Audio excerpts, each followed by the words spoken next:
IG world ವಾಹಿನಿಯ ಸಮಸ್ತ ವೀಕ್ಷಕರಿಗೆ ಪ್ರೀತಿಯಿಂದ ನಮಸ್ಕಾರಗಳನ್ನು ತಿಳಿಸ್ತಾ ಇದ್ದೇವೆ.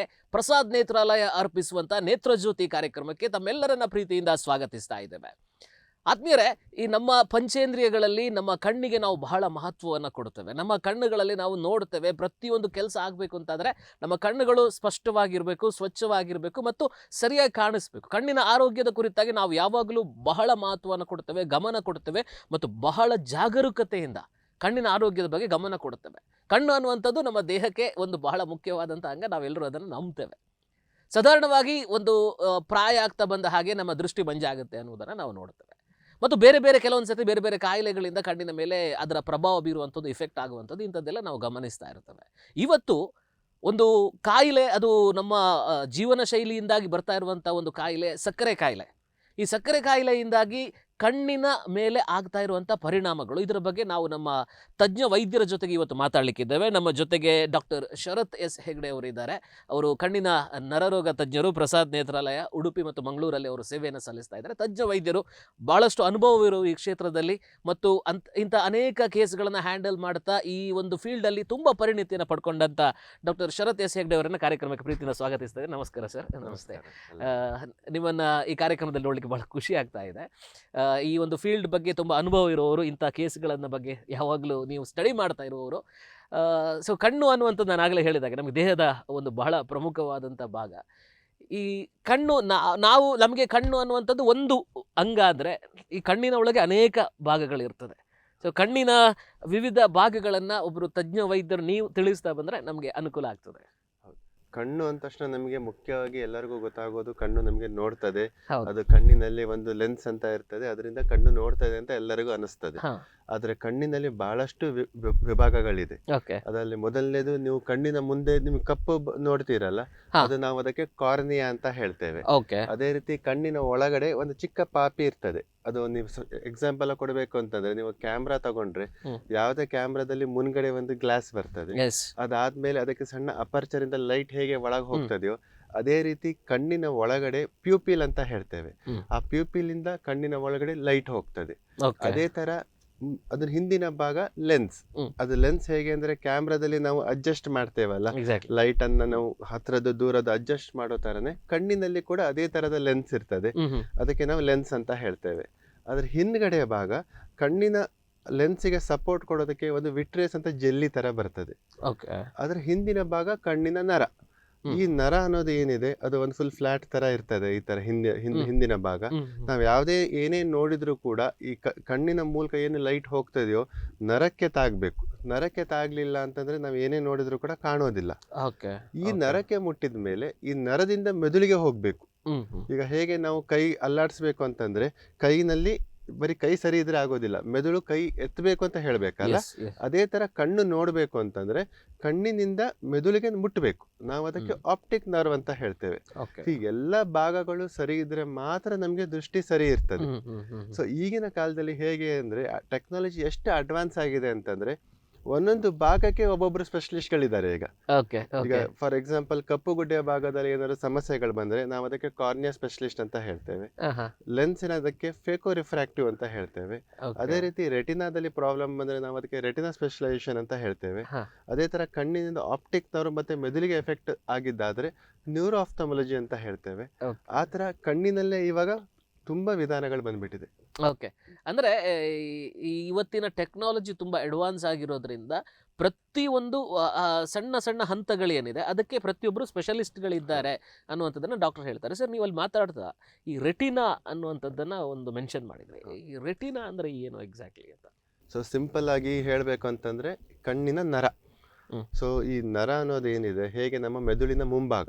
ಸೊ ನಾವ್ ಏನೇ ನೋಡೋದಿದ್ರು ಕೂಡ ಕಣ್ಣಿನಲ್ಲಿ ಏನು ನೋಡ್ತೇವೆ ಅದು ನರಕ್ಕೆ ತಾಗಿ, ಈಗ ಲೈಟ್ ಅಂತ ಏನು ಬರ್ತದೆ ನಮ್ಮ ಮೆದುಳಿಗೆ, ಲೈಟ್ ಬಂದಿದೆ ಅನ್ನೋದು ಗೊತ್ತಾಗಲ್ಲ.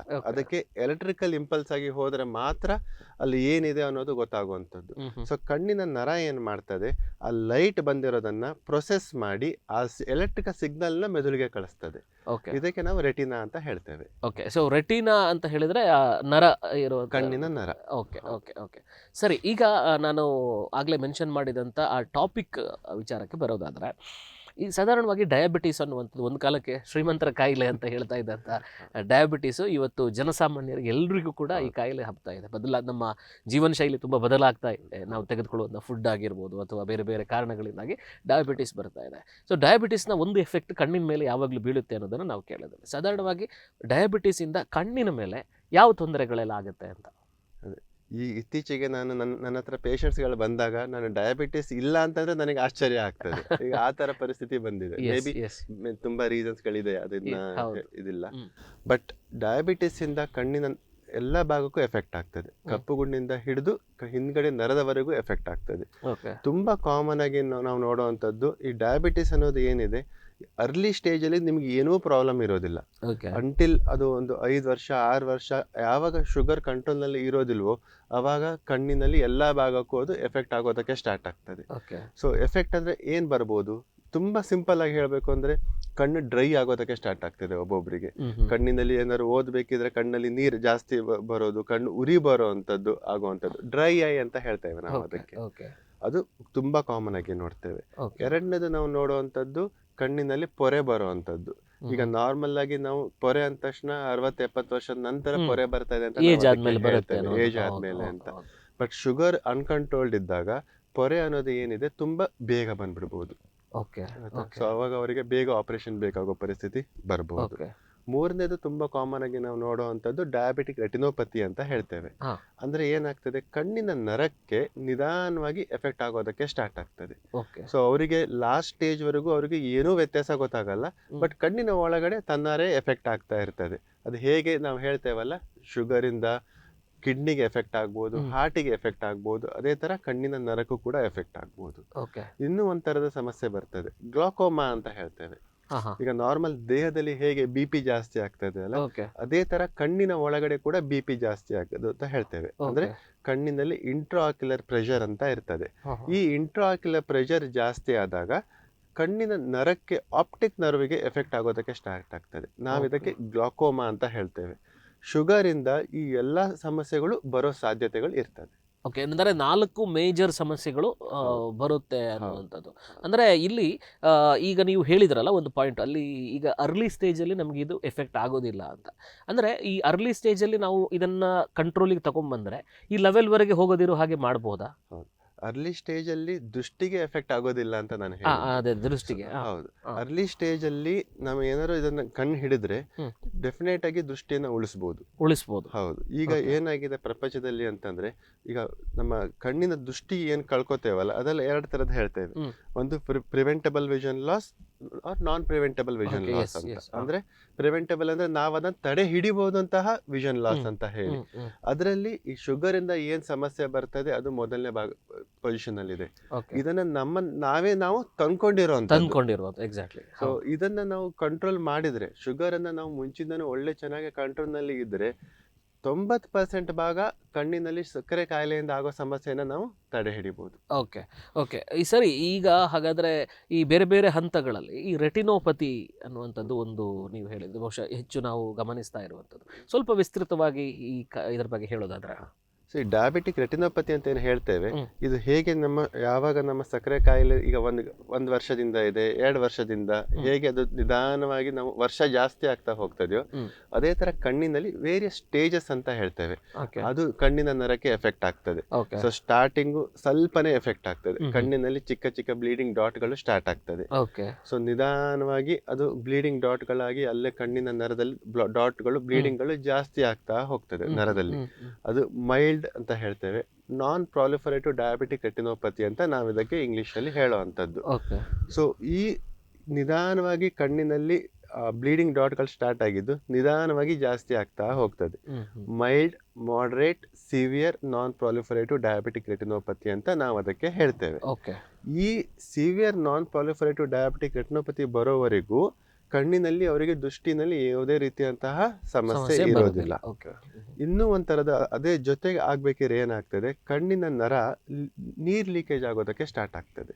ನೀರ್ ಲೀಕೇಜ್ ಆಗಿ ಮಧ್ಯದ ಭಾಗದ ನರ ಮ್ಯಾಕ್ಯುಲಾ ಅಂತ ಹೇಳ್ತೇವೆ, ಆ ಜಾಗದಲ್ಲಿ ನೀರ್ ತುಂಬಿಕೊಳ್ಳೋದಕ್ಕೆ ಸ್ಟಾರ್ಟ್ ಆಗ್ತದೆ. ನಾವು ಇದಕ್ಕೆ ಡಯಾಬಿಟಿಕ್ ಮ್ಯಾಕ್ಯುಲರ್ ಇಡಿಮಾ ಅಂತ ಹೇಳ್ತೀವಿ. ಸೊ ಇದು ಅರ್ಲಿ ಸ್ಟೇಜ್ ಇಂದ ಹೋಗ್ತಾ ಹೋಗ್ತಾ ನಿಧಾನವಾಗಿ ಪ್ರೋಗ್ರೆಸ್ ಆಗ್ತಾ ಇದೆ. ಇಷ್ಟು ಆದ್ಮೇಲೆ ಕಣ್ಣಿನಲ್ಲಿ ಏನಾಗ್ತದೆ, ಹೊಸ ರಕ್ತನಾಳಗಳು ಬರೋದಕ್ಕೆ ಸ್ಟಾರ್ಟ್ ಆಗ್ತದೆ. ನಾವು ಅದಕ್ಕೆ ನ್ಯೂವಾಸ್ಕ್ಯುಲೈಸೇಷನ್ ಅಂತ ಹೇಳ್ತೀವಿ. ಈ ನ್ಯೂವಾಸ್ಕ್ಯುಲೇಷನ್ ಬಂದಾಗ ಇದು ನೆಕ್ಸ್ಟ್ ಸ್ಟೇಜಿಗೆ, ಮೀನ್ಸ್ ಆಲ್ಮೋಸ್ಟ್ ಲಾಸ್ಟ್ ಸ್ಟೇಜಿಗೆ ಮುಟ್ಟಿದೆ ಅಂತ ಅರ್ಥ. ಇದಕ್ಕೆ ಪ್ರಾಲಿಫರೇಟಿವ್ ಡಯಾಬಿಟಿಕ್ ರೆಟಿನೋಪತಿ ಅಂತ ನಾವು ಇಂಗ್ಲಿಷಲ್ಲಿ ಹೇಳ್ತೇವೆ. ಸೊ ಈ ತರ ಹೊಸ ರಕ್ತನಾಳಗಳು ಬಂದಾಗ ಇದು ಗಟ್ಟಿ ಇರೋದಿಲ್ಲ. ಸೊ ಯಾರು ಸಡನ್ ಆಗಿ ಕೆಮ್ಮಿದಾಗ, ಜೋರಾಗಿ ಸಡನ್ ಆಗಿ ಭಾರ ಎತ್ತಿದಾಗ, ಅಥವಾ ಟಾಯ್ಲೆಟ್ಗೆ ಹೋದಾಗ, ಕಾನ್ಸ್ಟಿಪೇಷನ್ ಇದ್ದಾಗ, ಸ್ಟ್ರೈನ್ ಆದ್ರೂ ಕೂಡ ಅಲ್ಲೇ ಕಣ್ಣಿನಲ್ಲಿ ರಕ್ತ ಚಿಮ್ತದೆ. ನಾವು ಇದಕ್ಕೆ ವಿಟ್ರಸ್ ಹೆಮೊರೇಜ್ ಅಂತ ಹೇಳ್ತೀವಿ. ಈ ತರ ರಕ್ತ ಚಿಮ್ಮಿದಾಗ ಸಿಂಪಲ್ ಆಗಿ ನಿಮ್ಗೆ ಅರ್ಥ ಮಾಡಿಸ್ಬೇಕು ಅಂತಂದ್ರೆ, ಒಂದು ಡ್ರಾಪ್ ಉಜಾಲ ತಗೊಂಡು ನೀವು ಇಡೀ ನೀರಿಗೆ ಹಾಕಿದ್ರೆ ಏನಾಗ್ತದೆ, ಆ ಇಡೀ ನೀರು ನೀಲಿ ಕಲರ್ ಆಗ್ತದೆ. ಅದೇ ತರ ಒಂದು ಡ್ರಾಪ್ ಬ್ಲಡ್ ಲೀಕ್ ಆದ್ರೂ ಸಾಕಾಗ್ತದೆ. ಆ ಕಣ್ಣಿನ ನರದ ಮುಂದೆ ಪೂರ್ತಿ ಪರದೆ ತರ ಬಂದ್ಬಿಟ್ಟು ಸಡನ್ ಆಗಿ ಅವರು ದೃಷ್ಟಿ ಕಳ್ಕೊಳ್ತಾರೆ. ಸೊ ನಾವು ಇದಕ್ಕೆ ಡಯಾಬಿಟಿಕ್ ರೆಟಿನೋಪತಿನಲ್ಲಿ ವಿಟ್ರಸ್ ಹೆಮೊರೇಜ್ ಅಂತ ಹೇಳ್ತೇವೆ. ಇನ್ನು ಅದ್ರ ಲಾಸ್ಟ್ ಸ್ಟೇಜ್ ಬಂದು ಅಡ್ವಾನ್ಸ್ ಡಯಾಬಿಟಿಕ್ ರೆಟಿನೋಪತಿ ಅಂತ ಹೇಳ್ತೇವೆ. ಇಲ್ಲಿ ಏನಾಗ್ತದೆ, ಕಣ್ಣಿನ ನರದಲ್ಲಿ ನರನೇ ಎದ್ದು ಬಿಡ್ತದೆ, ಟ್ರಾಕ್ಷನಲ್ ರೆಟಿನಲ್ ಡಿಟ್ಯಾಚ್ಮೆಂಟ್ ಅಂತ ಹೇಳ್ತೇವೆ. ಅದೇ ತರ ಕಣ್ಣಿನಲ್ಲಿ ನ್ಯೂವಾಸ್ಕ್ಯುಲರ್ ಗ್ಲಾಕೋಮಾ ಅಂತ ಹೇಳ್ತೇವೆ. ನ್ಯೂವಾಸ್ಕ್ಯುಲರ್ ಗ್ಲಾಕೋಮಾ ಅಂತಂದ್ರೆ ಕಣ್ಣಿನಲ್ಲಿ ನರ ಎದ್ದು ನರ ಪೂರ್ತಿ ವೀಕ್ ಆಗ್ಬಿಟ್ಟಿದೆ ಅಂತ. ಈ ನ್ಯೂವಾಸ್ಕ್ಯುಲರ್ ಗ್ಲಾಕೋಮಾ ಮತ್ತೆ ಅಡ್ವಾನ್ಸ್ TRD ಹೋದಾಗ ದಟ್ ಈಸ್ ಇರ್ರಿವರ್ಸಿಬಲ್. ನಾವು ದೃಷ್ಟಿಯನ್ನ ವಾಪಸ್ ತಗೊಂಡ್ಬರೋದ ಲೆವೆಲ್ ದಾಟಿದೆ ಅಂತ. ಆ ಎರಡು ಹಂತಗಳಿಗೆ ಬಂದ ಮೇಲೆ ಮತ್ತೆ ಕಷ್ಟ ಆಗ್ತದೆ. ಈ ಮಧ್ಯೆ ನಾನೊಂದು ಕ್ವಶನ್ ಕೇಳೋದು ಅಂತ ಹೇಳಿದ್ರೆ, ಈಗ ಸಾಧಾರಣವಾಗಿ ನಾನು ಅದು ಹೇಳಿದಾಗ, ಈಗ ನೀವು ಹೇಳಿದ್ರಿ ತುಂಬಾ ಜನ ಬರುವವರಿಗೆ ಅಲ್ಲಿ ಸಕ್ಕರೆ ಕಾಯಿಲೆ ಇಲ್ಲ ಅಂತ ಹೇಳೋದೇ ಒಂದು ವಿಶೇಷ ಅಂತ. ಸೊ ಎಲ್ರಿಗೂ ಈ ಚಾನ್ಸಸ್ ಇರುತ್ತಾ ಅಂತ ನಾನು ಕೇಳುವಂತ, ಎಲ್ರಿಗೂ ಈ ಕಣ್ಣಿನ ಸಮಸ್ಯೆ ಬರುತ್ತಾ ಡಯಾಬಿಟಿಸ್ ಬರೋರಿಗೆ ಎಲ್ಲರಿಗೂ ಈ ಸಮಸ್ಯೆ ಬರ್ತದೆ ಅಂತ ಅಲ್ಲ. ಈಗ ತುಂಬಾ ಜನ ಕೇಳ್ಬೋದು, ಈಗ ಹೇಗೆ ಅಂದ್ರೆ, ಈಗ ಲಂಗ್ ಕ್ಯಾನ್ಸರ್ ಬರೋದಕ್ಕೆ ಸಿಗರೇಟ್ ಸೇದಲೇಬೇಕಾ, ಇಲ್ಲ ಅಂದ್ರೆ ಬರೋದಿಲ್ವಾ ಅಂತ. ಹಾಗಲ್ಲ. ಸೊ ಸಿಗರೇಟ್ ಸೇದೋರು ಎಲ್ಲರಿಗೂ ಲಂಗ್ ಕ್ಯಾನ್ಸರ್ ಬರಲ್ಲ, ಬಟ್ ಸಾಧ್ಯತೆಗಳು ಹೆಚ್ಚು. ಅದೇ ತರನೇ ಶುಗರ್ ಯಾವಾಗ ಸರಿಯಾಗಿ ಕಂಟ್ರೋಲ್ ನಲ್ಲಿ ಇರೋದಿಲ್ವೋ, ಮತ್ತೆ ಎಷ್ಟು ವರ್ಷದಿಂದ ಅವರಿಗೆ ಸಕ್ಕರೆ ಕಾಯಿಲೆ ಇದೆಯೋ ಅದ್ರ ಮೇಲೆ ಕಣ್ಣಿನ ನರಕ್ಕೆ ಎಫೆಕ್ಟ್ ಆಗೋ ಸಾಧ್ಯತೆಗಳಿರ್ತವೆ. ಅದ್ರ ಜೊತೆಗೆ ಕೆಲವೊಂದು ಅದರ್ ರಿಸ್ಕ್ ಫ್ಯಾಕ್ಟರ್ಸ್ ಅಂತ ಹೇಳ್ತೇವೆ. ಒಂದು ಜೆನೆಟಿಕ್ ಫ್ಯಾಕ್ಟರ್ಸ್ ಇರ್ತದೆ. ಸೊ ನಮ್ಮ ದೇಹ ಪ್ರಕೃತಿ ಅಂತ ಹೇಳ್ತೇವೆ. ಒಬ್ಬೊಬ್ಬರಿಗೆ ತುಂಬಾ ಬೇಗ ಸಮಸ್ಯೆ ಬರ್ಬೋದು, ಒಬ್ಬೊಬ್ಬರಿಗೆ ಬರದೇ ಇರಬಹುದು. ಅದನ್ನ ನಾವು ಏನು ಮಾಡೋದಕ್ಕೆ ಬರೋದಿಲ್ಲ. ಅದ್ರ ಜೊತೆಗೆ ಏನಾದ್ರೂ ಅವರಿಗೆ BP ಇದ್ರೆ, ಹೈಪರ್ ಟೆನ್ಷನ್ ಏನಾರು ಇದ್ರೆ, ಜೊತೆಗೆ ಅನಿಮಿಯಾ ಅಂತ ಹೇಳ್ತೇವೆ, ರಕ್ತಹೀನತೆ ಏನಾರು ಇದ್ರೆ, ಇಲ್ಲ ಅಂದ್ರೆ ಜೊತೆಗೆ ಈ ತರ ಸ್ಮೋಕಿಂಗ್ ಏನಾರು ಜಾಸ್ತಿ ಇದ್ರೆ, ಅವಾಗ ನಾವು, ಅಥವಾ ಕಿಡ್ನಿ ಪ್ರಾಬ್ಲಮ್ ಏನಾರು ಇದ್ರೆ, ಅಂತವರಲ್ಲಿ ನಾವು ಕಣ್ಣಿನಲ್ಲಿ ನರದ ಮೇಲೆ ಬೇಗ ಸಮಸ್ಯೆ ಆಗೋದನ್ನ ನಾವು ನೋಡ್ತೇವೆ. ಅದರ ಜೊತೆಗೆ ಈ ಸಕ್ಕರೆ ಕಾಯಿಲೆ ಸೇರ್ಕೊಂಡಾಗ ಅದು ಮಿಕ್ಸ್ಚರ್ ಆಗಿ ಎಲ್ಲದೂ ಒಟ್ಟಿಗೆ ಸೇರಿ ಎಫೆಕ್ಟ್ ಆಗ್ತದೆ. ಎಕ್ಸಾಕ್ಟ್ಲಿ. ಈಗ ಇಷ್ಟು ಎಲ್ಲ ನೀವು ಅದರ ಬೇರೆ ಬೇರೆ ಹಂತಗಳು, ಸೊ ಅದು ನೆಕ್ಸ್ಟ್ ಒಂದು ರೀತಿಯಿಂದ ರಿಕವರಿ ಮಾಡ್ಲಿಕ್ಕೆ ಆಗದಿರುವ ಸಾಧ್ಯತೆಗಳು, ಇದನ್ನೆಲ್ಲ ಹೇಳ್ತಾ ಬಂದ್ರಿ. ಸೊ ಇದನ್ನ ನೀವು ಡಯಾಗ್ನೈಸ್ ಹೇಗೆ ಮಾಡ್ತೀರಾ, ಇದನ್ನ ಹೇಗೆ ಗುರುತಿಸ್ಲಿಕ್ಕೆ ಆಗ್ತದೆ ಅಂತ ಅನ್ನೋದು? ಸೊ ತುಂಬಾ ಜನರಿಗೆ ಏನ್ ಅನಿಸ್ತದೆ, ಕಣ್ಣಿನಲ್ಲಿ ಸುಮ್ನೆ ಕಣ್ಣಿನ ಡಾಕ್ಟರ್ ಹತ್ರ ಹೋದ ತಕ್ಷಣ ನಂಗೆ ಡಯಾಬಿಟಿಕ್ ರೆಟಿನೋಪತಿಯನ್ನು ಡಯಾಗ್ನೋಸ್ ಮಾಡ್ಬಿಡ್ತಾರೆ. ಕೆಲವೊಂದ್ಸಲ ನೀವು ಕಣ್ಣಿನ ಅವ್ರು ಹೇಳ್ತಾರೆ, ನೀವು ಡಾಕ್ಟರ್ ಹತ್ರ ಹೋಗಿದ್ದ ಅಂದ್ರೆ, ಇಲ್ಲ ನಾನು ಹೋಗಿ ಕನ್ನಡಕ ಬರ್ಸ್ಕೊಂಡು ಬಂದೆ, ಅವ್ರು ಏನು ತೊಂದರೆ ಇಲ್ಲ ಹೇಳಿದ್ದಾರೆ ಅಂತ ಕೆಲವೊಂದ್ಸಲ ಹೇಳಿರ್ತಾರೆ. ಅಂದ್ರೆ ಅವ್ರು ಕನ್ನಡಕದ ಅಂಗಡಿಗೆ ಹೋಗಿ ಕನ್ನಡಕ ಟೆಸ್ಟ್ ಮಾಡಿ ತಗೊಂಬಂದಿರ್ತಾರೆ. ದೃಷ್ಟಿ ಸ್ವಲ್ಪ ಮಂಜಾಗಿರುತ್ತೆ, ಕನ್ನಡಕದ ಅಂಗಡಿಗೆ ಹೋಗಿ ತಗೊಂಬಂದಿರ್ತಾರೆ. ಆದ್ರೆ ಸಮಸ್ಯೆ ಏನಂತಂದ್ರೆ, ಈ ಡಯಾಬಿಟಿಕ್ ರೆಟಿನೋಪತಿಯನ್ನ ನಾವು ಟಾರ್ಚ್ ಅಲ್ಲಿ ಹಾಗೆ ನೋಡಿದ್ರೆ ಕಣ್ಣು ಹಿಡಿಯೋದಕ್ಕೆ ಆಗುವಂತ ಸಮಸ್ಯೆಗಳಲ್ಲ. ಸೊ ನಾವು ಅದನ್ನ ಡಿಟೇಲ್ ಆಗಿ ಟೆಸ್ಟ್ ಮಾಡಿದ್ರೆ ಮಾತ್ರ ಗೊತ್ತಾಗ್ತದೆ. ಹೇಗೆ? ನಾವು ಡಿಟೇಲ್ ಐ ಇವ್ಯಾಲ್ಯೂಯೇಷನ್ ಅಂತ ಹೇಳ್ತೇವೆ. ಫಸ್ಟಿಗೆ ದೃಷ್ಟಿ ಚೆಕಪ್ ಮಾಡೋದು, ಅದು ಪವರ್ ಇದೆಯೋ ಇಲ್ಲ ಚೆಕ್ ಮಾಡೋದು ಬಹಳ ಮುಖ್ಯವಾದದ್ದು, ಅದು ಮಾಡ್ಲೇಬೇಕಾಗ್ತದೆ. ಅದ್ರ ಜೊತೆಗೆ ಕಪ್ಪುಗುಡ್ಡೆ ಹೇಗಿದೆ, ಕಣ್ಣಿನಲ್ಲಿ BP, intraocular pressure, glaucoma effect ಏನಾರು ಇದೆಯಾ ಅನ್ನೋದು ಕೂಡ ನಾವು ಅದು IOP ಮೆಜರ್ಮೆಂಟ್ ಅಂತ ಹೇಳ್ತೇವೆ. ನಾವು ಅದನ್ನ ಚೆಕ್ ಮಾಡಿ ನೋಡ್ತೇವೆ. ಮೂರನೇದು ಡಯಾಬಿಟಿಕ್ ರೆಟಿನೋಪತಿ ಇದೆಯೋ ಇಲ್ಲ ನೋಡೋದಕ್ಕೆ ನಾವು ಕಣ್ಣಿನ ನರವನ್ನ ಟೆಸ್ಟ್ ಮಾಡ್ಬೇಕಾಗ್ತದೆ. ಈ ನರ ಟೆಸ್ಟಿಗೆ ಈಗ ಡೈರೆಕ್ಟ್ ಆಗಿ ಹಾಗೆ ಲೈಟ್ ಟಾರ್ಚ್ ಹಾಕಿ ನೋಡಿದ್ರೆ ಕಾಣೋದಿಲ್ಲ, ಅದಕ್ಕೆ ಸ್ಪೆಷಲೈಸ್ಡ್ ಇಕ್ವಿಪ್ಮೆಂಟ್ಗಳು ಬೇಕಾಗ್ತದೆ. ಸೊ ಮೊದಲನೇದು ಫಂಡಸ್ ಕ್ಯಾಮ್ರಾ ಅಂತ ಹೇಳ್ತೇವೆ. ಅದು ಇತ್ತೀಚೆಗೆ ಲೇಟೆಸ್ಟ್ ಟೆಕ್ನಾಲಜಿನಲ್ಲಿ ಪಾಪಿಯನ್ನ ಅಗಲ ಮಾಡಿಸದೆ ಹಾಗೆ ಕ್ಯಾಮ್ರಾದಲ್ಲಿ ಫೋಟೋ ತೆಗೆಯೋ ಟೆಕ್ನಾಲಜಿ ಬಂದಿದೆ. ಇಲ್ಲ ಅಂದ್ರೆ ಮೋಸ್ಟ್ ಆಫ್ ದ ಟೈಮ್ಸ್ ನಾವೇನ್ ಮಾಡ್ತೇವೆ, ಕಣ್ಣಿಗೆ ಒಂದು ಡೈಲೇಟಿಂಗ್ ಡ್ರಾಪ್ಸ್ ಅಂತ ಹಾಕಿ ಪಾಪಿಯನ್ನ ಅಗಲ ಮಾಡಿ ಒಂದು ಅರ್ಧ ಗಂಟೆ ಅವರಿಗೆ ಡ್ರಾಪ್ಸ್ ಹಾಕಿ ಕೂರಿಸಿ ಕೊನೆಗೆ ಇಂಡೈರೆಕ್ಟ್ ಆಪ್ಥಾಲ್ಮೋಸ್ಕೋಪಿ ಅಂತ ಹೇಳ್ತೇವೆ. ಅಂದ್ರೆ ಕಣ್ಣಿನ ನರವನ್ನ ನಾವು ಒಂಥರ ಇಕ್ವಿಪ್ಮೆಂಟ್ ಹಾಕೊಂಡು ಚೆಕ್ ಮಾಡ್ತೇವೆ, ನರ ಹೇಗಿದೆ ಅಂತ ಚೆಕ್ ಮಾಡ್ತೀವಿ. ಇದು ಮೊದಲನೇ ಹಂತ. ನಾವು ನರದಲ್ಲಿ ನೋಡಿ ಏನಾದ್ರು ಸಮಸ್ಯೆ ಇದೆಯೋ ಇಲ್ಲ ಅಂತ ನಾವು ನೋಡ್ಬೋದು. ಮತ್ತೆ ಇತ್ತೀಚೆಗೆ ಎಲ್ಲ ಡಿಜಿಟಲಿ ಇರೋದ್ರಿಂದ ನಾವು ಆ ನರದಲ್ಲಿ ಏನಾದ್ರು ಸಮಸ್ಯೆ ಇದ್ರೆ ನಾವು ಫೋಟೋ ತೆಗೆದು ಕೂಡ ನಾವು ತೋರಿಸ್ತೇವೆ. ಒಂದು ಕಣ್ಣಿನಲ್ಲಿ ಇಂಪಾರ್ಟೆಂಟ್ ವಿಚಾರ ಹೇಳ್ಬೇಕು ಅಂತಂದ್ರೆ, ನಾವು ಬೇರೆ ಯಾವುದೇ ಅಂಗದಲ್ಲಿ ನೋಡಿದ್ರು ಕೂಡ ನಮಗೆ ರಕ್ತನಾಳಗಳು ಎಲ್ಲೂ ಡೈರೆಕ್ಟ್ ಆಗಿ ಕಾಣೋದಿಲ್ಲ. ಎಲ್ಲರೂ ಕಟ್ ಆಗ್ಬೇಕು, ಓಪನ್ ಆಗ್ಬೇಕು, ಅವಾಗಷ್ಟೇ ನಮಗೆ ರಕ್ತನಾಳಗಳು ಕಾಣುವಂಥದ್ದು. ಆದ್ರೆ ಕಣ್ಣಿನ ನರ, ರೆಟಿನಾ ಅಂತ ಏನು ಹೇಳ್ತೇವೆ, ಇಲ್ಲಿ ಮಾತ್ರ ನಮಗೆ ಡೈರೆಕ್ಟ್ ಆಗಿ ಕಣ್ಣಿನ ನರ ಕಾಣಿಸ್ತದೆ. ಇದೊಂದು ನಮ್ಮ ಅಡ್ವಾಂಟೇಜ್. ಡೈರೆಕ್ಟ್ ಆಗಿ ನರ ಕಾಣೋದ್ರಿಂದ ನಾವು ಕಣ್ಣಿನಲ್ಲಿ ಡಯಾಬಿಟಿಕ್ ರಿಲೇಟೆಡ್ ಸಮಸ್ಯೆಗಳು ಅಥವಾ ಇತ್ತೀಚಿನ ದಿನದಲ್ಲಿ ನಾವು ಕಣ್ಣಿನ ನರ ನೋಡಿ ಆಲ್ಝೈಮರ್ಸ್ ಸಮಸ್ಯೆ ಬರ್ಬೋದಾ, BP ಎಷ್ಟು ಎಫೆಕ್ಟ್ ಇರ್ಬೋದು ಅನ್ನೋದೆಲ್ಲ ನಮ್ಗೆ ಈಗ ಗೊತ್ತಾಗುವಂತ ಟೆಕ್ನಾಲಜಿ ಬಂದಿದೆ. ಸೊ ಹೀಗೆ ನಾವು ಫಸ್ಟ್ ಕಣ್ಣಿನ ನರವನ್ನ ಟೆಸ್ಟ್ ಮಾಡ್ತೇವೆ. ಈಗ ಟೆಸ್ಟ್ ಮಾಡಿ ನಮಗೆ ಏನಾದ್ರೂ ಕಣ್ಣಿನಲ್ಲಿ ಶುಗರ್ ಎಫೆಕ್ಟ್ ಇರ್ಬೋದು ಅಂತ ಅನ್ಸಿದಾಗ ಅವಾಗ ನಾವು ಫರ್ದರ್ ಇನ್ವೆಸ್ಟಿಗೇಷನ್ಸ್ ಅಂತ ಹೇಳ್ತೇವೆ, ಅದನ್ನ ನಾವು ಮಾಡ್ಬೇಕಾಗ್ತದೆ. ಎಸ್ಪೆಷಲಿ ಅದರಲ್ಲಿ ತುಂಬಾ ಕಾಮನ್ ಆಗಿ ನಾವು ಮಾಡುವಂತ ಪರೀಕ್ಷೆ ಆಪ್ಟಿಕಲ್ ಕೋರ್ನೆಸ್ ಟೊಮೊಗ್ರಫಿ ಅಂತ ಹೇಳ್ತೇವೆ. ಇದು ಕಣ್ಣಿನ ನರದ ಸ್ಕ್ಯಾನ್. ಈಗ ಹೇಗೆ CT ಸ್ಕ್ಯಾನ್ ಅಂತ ಹೇಳ್ತಾರೆ, ಅದೇ ತರನೇ ಇದು ಕಣ್ಣಿನ ನರದ ಸ್ಕ್ಯಾನ್. ಆದ್ರೆ ಇದಕ್ಕೆ ಬೇಕಾಗಿರೋ, ಸ್ಕ್ಯಾನ್ ಮಾಡೋಕೆ ಬೇಕಾಗಿರೋ ಟೈಮ್ ನಮಗೆ 10 ಸೆಕೆಂಡ್ ಮಾತ್ರ. ಅದು ಕಣ್ಣಿನ ನರದಲ್ಲಿ 5 ಮೈಕ್ರಾನ್ ಲೆವೆಲ್, ಅಂದ್ರೆ ತುಂಬಾ ತೆಳುವಾಗಿ ಅದು ಮಲ್ಟಿಪಲ್ ಸೆಕ್ಷನ್ ಕೊಡ್ತದೆ ನಮ್ಗೆ. ಆ ಕಣ್ಣಿನಲ್ಲಿ ನರದಲ್ಲಿ ಯಾವ ಭಾಗ ಇದೆ, ನರದಲ್ಲಿ ನೀರು ತುಂಬಿಕೊಂಡಿದೆಯೋ ಇಲ್ಲೋ, ನರದಲ್ಲಿ ಎಷ್ಟು ಬಲ ಇದೆ ಅನ್ನೋದೆಲ್ಲ ಅದು ನಮ್ಗೆ ತೋರಿಸ್ತದೆ. ಆಪ್ಟಿಕಲ್ ಕೋರೆನ್ಸ್ ಟೊಮೊಗ್ರಫಿ ಅಂತ ಹೇಳ್ತೇವೆ. ಅದ್ರ ಜೊತೆಗೆ ಈಗ ಕಣ್ಣಿನಲ್ಲಿ ನಾನು ನಿಮ್ಗೆ ನ್ಯೂವ್ಯಾಸ್ಕ್ಯುಲೈಸೇಷನ್ ಅಥವಾ ಪ್ರಾಲಿಫರೇಟಿವ್ ಡಯಾಬಿಟಿಕ್ ರೆಟಿನೋಪತಿ ಅಂತ ನಾನು ನಿಮ್ಗೆ ಹೇಳಿದೆ. ಸೊ ಇದು ನಮಗೆ ಡೌಟ್ ಇದೆ, ಕಣ್ಣಿನಲ್ಲಿ ಬ್ಲೀಡಿಂಗ್ ಆಗ್ಬೋದು ಅನ್ನೋ ಸಮಸ್ಯೆ ಇದೆ ಅಂತ ನಮಗೆ ಅನ್ಸಿದಾಗ ನಾವು ಫಂಡಸ್ ಫ್ಲೋರೆಸೆಂಟ್ ಆಂಜಿಯೋಗ್ರಫಿ ಅಂತ ಮಾಡ್ತೇವೆ. ಅಂದ್ರೆ ಕೈಗೆ ಒಂದು 3 ml ಫ್ಲೋರೆಸೆಂಟ್ ಡೈ ಅಂತ ನಾವು ಇಂಜೆಕ್ಟ್ ಮಾಡ್ತೀವಿ. ಈ ಫ್ಲೋರೆಸೆಂಟ್ ಡೈನ ನಾವು ಇಂಜೆಕ್ಟ್ ಮಾಡಿ ಕಣ್ಣಿನ ನರದ ಸೀರಿಯಲ್ ಫೋಟೋಗ್ರಾಫ್ ತೆಗಿತೇವೆ. Hardly it's 10 to 15 minutes procedure ಅಷ್ಟೇ. ಆ ಕಣ್ಣಿನ ನರದ ಫೋಟೋ ತೆಗೆದು ಅದು ಎಲ್ಲಿ ನರದಲ್ಲಿ ಲೀಕ್ ಆಗ್ತಾ ಇದೆಯೋ ಇಲ್ಲೋ ಅನ್ನೋದು ನೋಡ್ತೇವೆ. ಈಗ ಸಿಂಪಲ್ ಆಗಿ ನಾವು ಕೊರೊನರಿ ಆಂಜಿಯೋಗ್ರಾಮ್ ಅಂದ್ರೆ ಹಾರ್ಟಿನ ಎಫೆಕ್ಟ್ ಬಂದಾಗ ಬ್ಲಾಕ್ ಇದೆಲ್ಲ ನೋಡೋದಕ್ಕೆ ಅವರು ಕೊರೊನರಿ ಆಂಜಿಯೋಗ್ರಾಮ್ ಅಂತ ಮಾಡ್ತಾರಲ್ಲ, ಅದೇ ತರ ನಾವು ಫಂಡಸ್ ಫ್ಲೋರೆಸೆಂಟ್ ಆಂಜಿಯೋಗ್ರಾಮ್ ಅಂತ ಮಾಡ್ತೀವಿ. ಆದ್ರೆ ಅಲ್ಲಾದ್ರೆ 300 to 4 ml 200 to 300 ml of ಡೈನ ಅವರು ಇಂಜೆಕ್ಟ್ ಮಾಡಬೇಕಾಗ್ತದೆ, ಎಕ್ಸ್ರೇ ತೆಗಿಬೇಕಾಗ್ತದೆ. ಆದ್ರೆ ಇಲ್ಲಿ ನಮ್ದು ಹಾಗಲ್ಲ, 3 ml ಆಫ್ ಡೈ ಇಂಜೆಕ್ಟ್ ಮಾಡಿ ಡೈರೆಕ್ಟ್ ಆಗಿ ಫೋಟೋ ತೆಗಿತೇವೆ. ಯಾಕಂದ್ರೆ ನಮಗೆ ಡೈರೆಕ್ಟ್ ಆಗಿ ಕಣ್ಣಿನ ನರ ಕಾಣ್ತದೆ, ಅದಕ್ಕೋಸ್ಕರ ನಮಗೆ ಎಕ್ಸ್ಟ್ರಾ ಏನು ಎಕ್ಸ್ರೇ ತರ ಎಲ್ಲ ಏನು ಅವಶ್ಯಕತೆ ಬೇಕಾಗೋದಿಲ್ಲ. ಜಸ್ಟ್ 3 ml ಡೈ ಹಾಕಿ ನಾವು ತೆಗಿತೇವೆ. 15 ಮಿನಿಟ್ಸ್ ಪ್ರೊಸೀಜರ್ ಇರ್ತದೆ. ಸೊ ಇದನ್ನ ನಾವು ಈ ಪರೀಕ್ಷೆ ಮಾಡಿದಾಗ ನಾವು ಕಣ್ಣಿನಲ್ಲಿ ಬ್ಲೀಡಿಂಗ್ ಆಗ್ಬಹುದಾ, ಬ್ಲೀಡಿಂಗ್ ಎನಿ ಟೈಮ್ ಬ್ಲೀಡಿಂಗ್ ಆಗಿ ದೃಷ್ಟಿ ಕಳ್ಕೋಬಹುದಾ, ನರದಲ್ಲಿ ನೀರು ತುಂಬಿಕೊಂಡಿದ್ಯಾ ಅನ್ನೋದೆಲ್ಲ ನಮ್ಗೆ ಗೊತ್ತಾಗ್ತದೆ. ಇನ್ನೊಂದು ಸ್ಕ್ಯಾನ್ ಮಾಡ್ತೇವೆ ನಾವೀಗ, ಲೇಟೆಸ್ಟ್ ಟೆಕ್ನಾಲಜಿ ಅಂತ ಹೇಳ್ತೇವೆ, OCT ಆಂಜಿಯೋಗ್ರಫಿ ಅಂತ ಹೇಳ್ತೇವೆ. ಈಗ ಏನು ನಾವು ಕೈಗೆ ಇಂಜೆಕ್ಷನ್ ಕೊಟ್ಟು ನಾವು ಏನು ಫೋಟೋ ತೆಗಿತಾ ಇದೀವಲ್ಲ, ಅದೇ ಬದಲು ಇಂಜೆಕ್ಷನ್ ಕೊಡದೆ ಸ್ಕ್ಯಾನ್ ಮಾಡಿ ಕಣ್ಣಿನ ರಕ್ತ ಸಂಚಾರ ಹೇಗಿದೆ ಅನ್ನೋದು, ಬ್ಲೀಡಿಂಗ್ ಆಗ್ತದೆಯೋ ಇಲ್ಲೋ ಅನ್ನೋದು ಗೊತ್ತಾಗುವಂತದ್ದು ಪರೀಕ್ಷೆ ಬಂದಿದೆ. ಹೌದು, OCT ಆಂಜಿಯೋಗ್ರಫಿ ಅಂತ ಹೇಳ್ತೇವೆ. ಇದ್ರದ್ದು ಅಡ್ವಾಂಟೇಜ್ ಏನಂತಂದ್ರೆ, ಅದೇ 5 to 10 ಸೆಕೆಂಡ್ಸ್ ಅಲ್ಲಿ ನಮಗೆ ಕಣ್ಣಿನ ನರದಲ್ಲಿ ಹೇಗೆ ರಕ್ತ ಸಂಚಾರ ಇದೆ ಎಲ್ಲ ನಮಗೆ ಡೀಟೇಲ್ ಗೊತ್ತಾಗ್ಬಿಡ್ತದೆ ವಿತೌಟ್ ಎನಿ ಡೈ. ಇದು ಕಣ್ಣಿನಲ್ಲಿ ಈಗ ಪ್ರಪಂಚದಲ್ಲಿ ಇರುವಂತಹ ಲೇಟೆಸ್ಟ್ ಟೆಕ್ನಾಲಜಿ OCT ಆಂಜಿಯೋಗ್ರಫಿ ಅಂತ ಹೇಳ್ತೇವೆ. ಇನ್ನು ನೆಕ್ಸ್ಟ್ ಲೆವೆಲ್ ದಾಟೋಯ್ತು, ಅಡ್ವಾನ್ಸ್ ಡಯಾಬಿಟಿಕ್ ರೆಟಿನಲ್ ಡಿಟ್ಯಾಚ್ಮೆಂಟ್ ಏನಾರು ಆದಾಗ, ಇಲ್ಲಾಂದ್ರೆ ಕಣ್ಣಿನಲ್ಲಿ ಬ್ಲೀಡಿಂಗ್ ಆದಾಗ ನಮಗೆ ಕಣ್ಣಿನ ಒಳಗಡೆ ನರಗಳೇ ಕಾಣೋದಿಲ್ಲ. ಅವಾಗ ನಾವು ಅಲ್ಟ್ರಾಸೌಂಡ್ ಸ್ಕ್ಯಾನ್ ಮಾಡಿ, ಈಗ ಹೇಗೆ ನಾವು ನಾರ್ಮಲ್ ಆಗಿ ಎಲ್ಲ ಕಡೆ ಅಲ್ಟ್ರಾಸೌಂಡ್ ಸ್ಕ್ಯಾನ್ ಮಾಡ್ತೇವಲ್ಲ, ಅದೇ ತರ ನಾವು ಅಲ್ಟ್ರಾಸೌಂಡ್ ಸ್ಕ್ಯಾನ್ ಮಾಡಿ ಕಣ್ಣಿನ ಒಳಗಡೆ ನರ ಹೇಗಿದೆ, ಬ್ಲೀಡಿಂಗ್ ಎಷ್ಟಿದೆ ಅನ್ನೋದೆಲ್ಲ ನಾವು ನೋಡ್ತೇವೆ. ಸೊ ಇವೆಲ್ಲ ನಮಗೆ ಬರೀ ಕಣ್ಣು ನೋಡಿದ್ರೆ ಅಷ್ಟು ಡಯಾಗ್ನೋಸ್ ಮಾಡಬಹುದು ಅನ್ನೋದು ಬಹಳ ಕಷ್ಟದ ಸಂಗತಿ. ಈಗ ಮುಂಚೆ ನಾಡಿ ನೋಡಿ ಎಲ್ಲ ಹೇಳ್ಬಿಡ್ತಾರೆ ಅಂತ ಹೇಳ್ತಾ ಇದ್ರು, ಬಟ್ ಇವಾಗ ಕಣ್ಣಿನ ನರ ಟೆಕ್ನಾಲಜಿ ಎಷ್ಟು ಮುಂದುವರೆದಿದೆ ಅಂತಂದ್ರೆ, ಸೊ ನಾವು ಅದ್ರ ಪ್ರಕಾರ ನಾವು ಆ ಮೈನ್ಯೂಟ್ ಸೆಕ್ಷನ್ ಗೆ ಹೋಗಿ ಎಷ್ಟು ಎಫೆಕ್ಟ್ ಆಗ್ಬೋದು, ಮುಂದೆ ಎಷ್ಟು ಎಫೆಕ್ಟ್ ಆಗ್ಬೋದು ಅನ್ನೋದು ಕೂಡ ಬರುವಷ್ಟು ಟೆಕ್ನಾಲಜಿ ಈಗ ಮುಂದುವರೆದಿದೆ. ಅಂದ್ರೆ ಈಗ ನಮ್ಮದು ಮೊದಲ ಟ್ರೆಡಿಷನಲ್ ಆಗಿ ಬರೀ ಒಂದು ಟಾರ್ಚ್ ಹಾಕಿ ನೋಡಿದ್ರೆ ಎಲ್ಲ ಗೊತ್ತಾಗುತ್ತೆ ಅನ್ನೋ ಕಾಲಕ್ಕಿಂತ ನಾವು ತುಂಬಾ ಮುಂದೆ ಬಂದಿದ್ದೇವೆ. ಮುಂದುವರೆದ್ಬಿಟ್ಟಿದ್ದೀವಿ. ಈಗ ನೀವು ಹೇಳಿದಂತ ಅಡ್ವಾನ್ಸ್ ಟೆಕ್ನಾಲಜಿಗಳು ಎಲ್ಲಾ ಕಡೆ ಲಭ್ಯ ಇದೆ.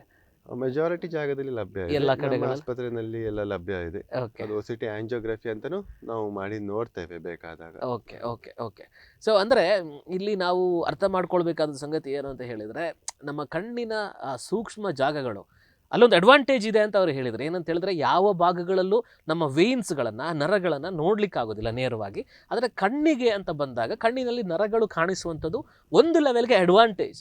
ಯಾಕಂತ ಹೇಳಿದ್ರೆ ಅದನ್ನು ಗುರುತಿಸುವಂಥ ಹಂತಗಳನ್ನು ಬೇಗ ಮಾಡಲಿಕ್ಕಾಗತ್ತೆ.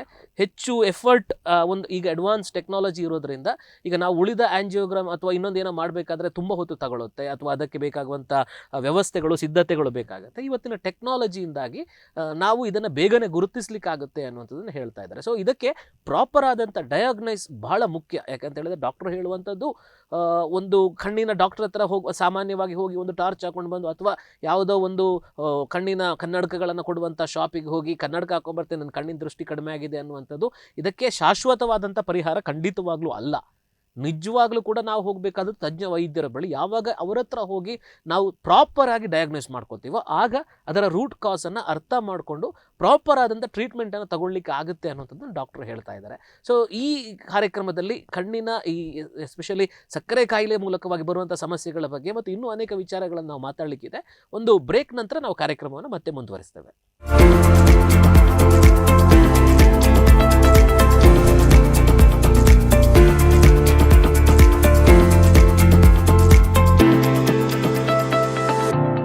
Prasad Nethralaya, Super Speciality Eye Hospital, one of the largest chains of eye hospital in West Coast of India and the first in Karnataka to introduce robotic cataract surgery and advanced refractive procedures. They're renowned for providing quality eye care and offering a complete one-stop solution for all your eye health needs. Is now available at Udupi, Mangalore Pampwell, Mangalore Lalbagh, Sulya, Tirthahalli, Shimoga, Putturu, Mudbidri, Goa and Kasaragod. Contact 8792882134 9513586565.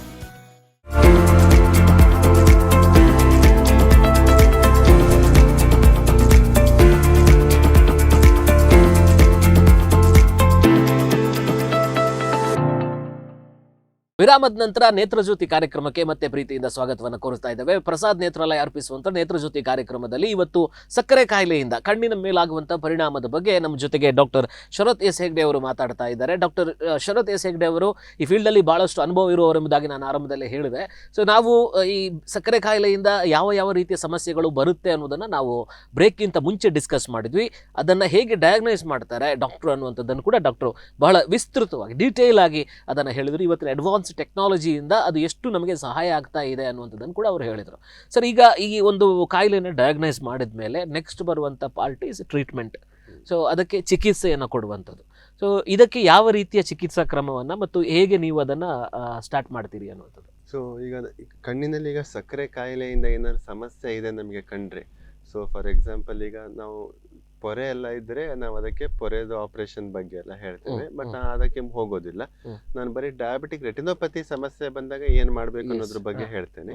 So ನಾವು ಏನಾದ್ರು diabetic retinopathy ಏನಾದ್ರು ಕಂಡ್ರೆ ನಾವು first treatment ಮಾಡೋದು ಅದು ಬಂದಿರೋ ಸಮಸ್ಯೆಯನ್ನ, ಯಾವ್ದ್ರಿಂದ ಬಂದಿದೆ ಅದನ್ನ ನಾವು ಫಸ್ಟ್ ಸರಿಪಡಿಸ್ಬೇಕು. ಮತ್ತೆ ಹೆಸರಿನಲ್ಲೇ ಇದೆ ಡಯಾಬಿಟಿಕ್ ರೆಟಿನೋಪತಿ. ಸೊ ಬರೋ ಸಮಸ್ಯೆ ಡಯಾಬಿಟಿಸ್. ಸೊ ಶುಗರ್ ಅನ್ನ ಕಂಟ್ರೋಲ್ ಮಾಡುವಂತದ್ದು ಬಹಳ ಬಹಳ ಮುಖ್ಯ. ಸೊ ಯಾಕೆ ಅಂದ್ರೆ ಬರೀ ಕಣ್ಣಿನ ಸಮಸ್ಯೆನ ನಾನು ಕಣ್ಣಿನ ತಜ್ಞನಾಗಿ ಟ್ರೀಟ್ಮೆಂಟ್ ಮಾಡಿದ್ರೆ ಸಾಕಾಗೋದಿಲ್ಲ. ಅದ್ರ ಜೊತೆಗೆ ಸಕ್ಕರೆಯನ್ನ, ಡಯಾಬಿಟಿಸ್ ಅನ್ನ ಕಂಟ್ರೋಲ್ ಮಾಡುವಂತದ್ದು ಬಹಳವಾದ ಮುಖ್ಯ. ಅದು ರೂಟ್ ಇರುವಂತದ್ದು. ಸೊ ನಾವು ಅದಕ್ಕೆ ಕೆಲವೊಂದು ಬ್ಲಡ್ ಟೆಸ್ಟ್ ಗಳನ್ನ ಕಳಿಸ್ತೇವೆ ಇಮಿಡಿಯೇಟ್ ಆಗಿ. ಸೊ ಅದರಲ್ಲಿ ನಾವು ಮುಖ್ಯವಾಗಿ ನೋಡುವಂತದ್ದು HbA1c. ಈ HbA1c ಅಂತ ಏನಿದೆ, ಇದು ನಮ್ಮ ದೇಹದಲ್ಲಿ ಸಕ್ಕರೆಯ ಅಂಶ 3 ತಿಂಗಳಿನಿಂದ ಹೇಗಿದೆ ಅನ್ನೋದು ಗೊತ್ತಾಗ್ತದೆ. ಸೊ ನಾರ್ಮಲ್ ಆಗಿ ನಾವು ಬೆಳಗ್ಗೆ ಹೊತ್ತು ಹಿಂಗೆ ಚುಚ್ಕೊಂಡು ಫಾಸ್ಟಿಂಗ್ ಬ್ಲಡ್ ಶುಗರ್ ಅಂತ ಮಾಡ್ತೇವೆ. ಅದು ಒಳ್ಳೇದೇ, ಮಾಡ್ಬೇಕಾಗುವಂತದ್ದು ಒಳ್ಳೇದು. ಆದ್ರೆ ಅದು ಆ ಟೈಮ್ ಇದಷ್ಟೇ ಅದು ನಮ್ಗೆ ತೋರಿಸ್ತದೆ. ಆದ್ರೆ HbA1c ಅನ್ನೋದು ನಾವು ಮಾಡಿದ್ರೆ ಅದು ನಮ್ಮ 3 ತಿಂಗಳಿಂದ ನಮ್ಮ ಸಕ್ಕರೆ ಹೇಗಿದೆ, ಕಂಟ್ರೋಲ್ ಅಲ್ಲಿ ಇದೆಯೋ ಇಲ್ಲೋ ಅನ್ನೋದು ಗೊತ್ತಾಗ್ತದೆ. ನಾರ್ಮಲ್ ಆಗಿ ಬಂದು 5.4 ಅದು ಲೆವೆಲ್. ಆ 5.4 to 6 ಲೆವೆಲ್ ತನಕ ಬಂದ್ರೆ ಅದು ಒಳ್ಳೆ ಕಂಟ್ರೋಲ್ ನಲ್ಲಿ ಇದೆ ಅಂತ ಅರ್ಥ. ಮೋರ್ ದೆನ್ 6 ಏನಾರು ಹೋದ್ರೆ ಅವಾಗ ಅದು ಅನ್ಕಂಟ್ರೋಲ್ಡ್ ಅಂತ ಹೇಳ್ತೇವೆ. ಬಾರ್ಡರ್ ಲೈನ್ ದಾಟಿ ಇರ್ತದೆ. ಹೌದು. ನಾನು ತುಂಬಾ ಜನರಲ್ಲಿ ನನ್ನ ಹತ್ರ ಬರ್ತಾರೆ ಸಕ್ಕರೆ ಕಾಯಿಲೆಯಿಂದ ಬರೋರಲ್ಲಿ 8ಕ್ಕಿಂತ ಕಡಿಮೆ ನಾನು ನೋಡೋದೇ ಇಲ್ಲ. ಮ್ಯಾಕ್ಸಿಮಮ್ ನಾನು 14ರಿಂದ 15ವರೆಗೂ ನೋಡಿದ್ದೇವೆ. ಸೊ ಇದು ಅವಾಗ ಅದೇ ಶುಗರ್ ನಾನು ಲಾಸ್ಟ್ ಟೈಮ್ ಕೂಡ ಹೇಳಿದ ಹಾಗೆ, ಇವತ್ತು 14 ಇದೆ ಅಂದ್ರೆ ಅದು ಇವತ್ತೇ ಎಫೆಕ್ಟ್ ಕೊಡಲ್ಲ. ನೆಕ್ಸ್ಟ್ 2 to 3 years ಆದ್ಮೇಲೆ ಕೂಡ ಅದ್ರದ್ದು ಎಫೆಕ್ಟ್ ಬರೋ ಸಾಧ್ಯತೆ ಇದೆ. ಸೊ HbA1c ಲೆವೆಲ್ ಏನಾದ್ರು ಜಾಸ್ತಿ ಇದ್ರೆ ತಕ್ಷಣ ಎಂಡೋಕ್ರೈನಾಲಜಿಸ್ಟ್ ಅಥವಾ ಫಿಸಿಷಿಯನ್ಗೆ ಹೋಗಿ ಶುಗರ್ ಅನ್ನ ಕಂಟ್ರೋಲ್ ಮಾಡೋ ಮಾರ್ಗ, ಅಂದ್ರೆ ನಾನು ಶುಗರ್ ಅನ್ನ ಕಂಟ್ರೋಲ್ ಅಂದ ತಕ್ಷಣ ಮಾತ್ರೆಯನ್ನೇ ಜಾಸ್ತಿ ಮಾಡ್ಬೇಕು ಅಂತ ಹೇಳ್ತಾ ಇಲ್ಲ. ಮೇ ಬಿ ಅವರು ಡಯಟ್ ನಲ್ಲಿ ಆಗ್ಬೋದು, ಫಿಸಿಕಲ್ ಎಕ್ಸರ್ಸೈಸ್ ಆಗ್ಬೋದು, ಅವರ ಫಿಸಿಷಿಯನ್ ಯಾವ ರೀತಿಯ ಮೆಡಿಸಿನ್ಸ್ ಹೇಳ್ತಾರೆ ಅಥವಾ ಇನ್ಸುಲಿನ್ ಹೇಳ್ತಾರೆ ಅದನ್ನ ಫಾಲೋ ಮಾಡುವಂತದ್ದು ಬಹಳ ಮುಖ್ಯವಾದದ್ದು ಇಲ್ಲಿ. ಯಾಕಂದ್ರೆ ಒಂದ್ಸಲ ಸಕ್ಕರೆ ಕಾಯಿಲೆ ಕಂಟ್ರೋಲಿಗೆ ಬಂದ್ರೆ ಕಣ್ಣಿನ ಟ್ರೀಟ್ಮೆಂಟ್ ಮಾಡೋದು ಸ್ವಲ್ಪ ಸಹಾಯ ಆಗ್ತದೆ. ಈಗ ಕಣ್ಣಿನ ಟ್ರೀಟ್ಮೆಂಟ್ಗೆ ಅಂತ ಬಂದಾಗ ನಾವು ಒಂದ್ಸಲ ಟೆಸ್ಟ್ ಆಗಿ, ಈಗ ಡಯಾಬಿಟಿಕ್ ಮ್ಯಾಕ್ಯುಲರ್ ಇಡಿಮಾ ಅಂತ ನಾವು ಹೇಳಿದ್ರೆ ನಾವು ಅದಕ್ಕೆ ಕಣ್ಣಿಗೆ ಕೆಲವೊಂದು ಇಂಜೆಕ್ಷನ್ ಗಳನ್ನ ಕೊಡ್ತೇವೆ. ನಾವು ಅದಕ್ಕೆ ಆಂಟಿ ವೇಜ್ ಇಂಜೆಕ್ಷನ್ಸ್ ಅಂತ ಹೇಳ್ತೇವೆ. ಇದು ಮೊದಲನೇ ರೀತಿನಲ್ಲಿ. ಸೊ ಆಂಟಿ ವೇಜ್ ಇಂಜೆಕ್ಷನ್ ಅನ್ನೋದು ಆ ಕಣ್ಣಿಗೆ ನಾವು ಕೊಡುವಂತ ಮದ್ದು. ಸೊ ನಾವು ಮಾತ್ರೆನಲ್ಲಿ ಆಗ್ಲಿ ಡ್ರಾಪ್ಸ್ ನಲ್ಲಿ ಆಗ್ಲಿ ಆ ಕಣ್ಣಿನ ನರಕ್ಕೆ ಮುಟ್ಟುವಂತ ಟೆಕ್ನಾಲಜಿ ಇನ್ನೂ ಬಂದಿಲ್ಲ. ಸೊ ನರಕ್ಕೆ ಮುಟ್ಟಬೇಕು ಅಂದ್ರೆ ನಾವು ನರದ ಹತ್ರನೇ ಹೋಗಿ ಆ ಮದ್ದನ್ನ ಕೊಡ್ಬೇಕು. ಇಂಜೆಕ್ಷನ್ ಇಲ್ಲೇ ಈ ಭಾಗದಲ್ಲಿ ಇಂಜೆಕ್ಟ್ ಮಾಡಬೇಕಾಗುತ್ತೆ. ಹೌದು, ಅದು ಇಂಜೆಕ್ಷನ್ ಅಂದ ತಕ್ಷಣ ತುಂಬಾ ಜನ ಹೆದರ್ಕೊಂಡ್ಬಿಡ್ತಾರೆ. ಅಂದ್ರೆ ನಮ್ಮ ಮೈ ಕೊಡುವಂತ ಇಂಜೆಕ್ಷನ್ ತರ ಕಣ್ಣಿಗೆ ಚುಚ್ತಾರಲ್ಲಪ್ಪ ಹೆದರಿಕೆ ಆಗ್ತದೆ ಅಂತ ಹೇಳಿ. ಆಬ್ವಿಯಸ್ಲಿ ಯಾರಿಗಾದ್ರೂ ಹೆದರಿಕೆ ಆಗುವಂತದ್ದು ವಿಚಾರ. ಆದ್ರೆ ಇದು ತುಂಬಾ ಚಿಕ್ಕ ನೀಡಲ್ ಇರ್ತದೆ. ಈಗ ನೀವು ಕೋವಿಡ್ ಟೈಮಲ್ಲೆಲ್ಲ ನೀವು ವ್ಯಾಕ್ಸಿನ್ ತಗೊಂಡಿರ್ಬೋದು, ಪೇನ್ ಸ್ವಲ್ಪನೂ ಪೇನ್ ಇರೋದಿಲ್ಲ. ನಾವು ಪೇನ್ ಇಲ್ಲದೆ ಹೋದಂಗೆ ಅನಸ್ತೇಶಿಯಾ ಐ ಡ್ರಾಪ್ಸ್ ಎಲ್ಲ ಹಾಕಿ ಮಾಡ್ತೇವೆ. ಬಟ್ ಡೆಫಿನೆಟ್ಲಿ ಅವರವರ ಒಬ್ಬೊಬ್ಬರು ಒಂದೊಂದರ ಸೆನ್ಸಿಟಿವ್ ಇರ್ತಾರೆ. ಒಂಚೂರು ಏನೋ ಮುಟ್ಟಿದಂಗೆ ಅನಿಸ್ಬೋದು, ಕಣ್ಣಿನಲ್ಲಿ ಸ್ವಲ್ಪ ಉರಿ ಬರುವಂತ ಸಾಧ್ಯತೆಗಳು ಇರ್ಬೋದು, ಬಟ್ ವೆರಿ ಲೆಸ್.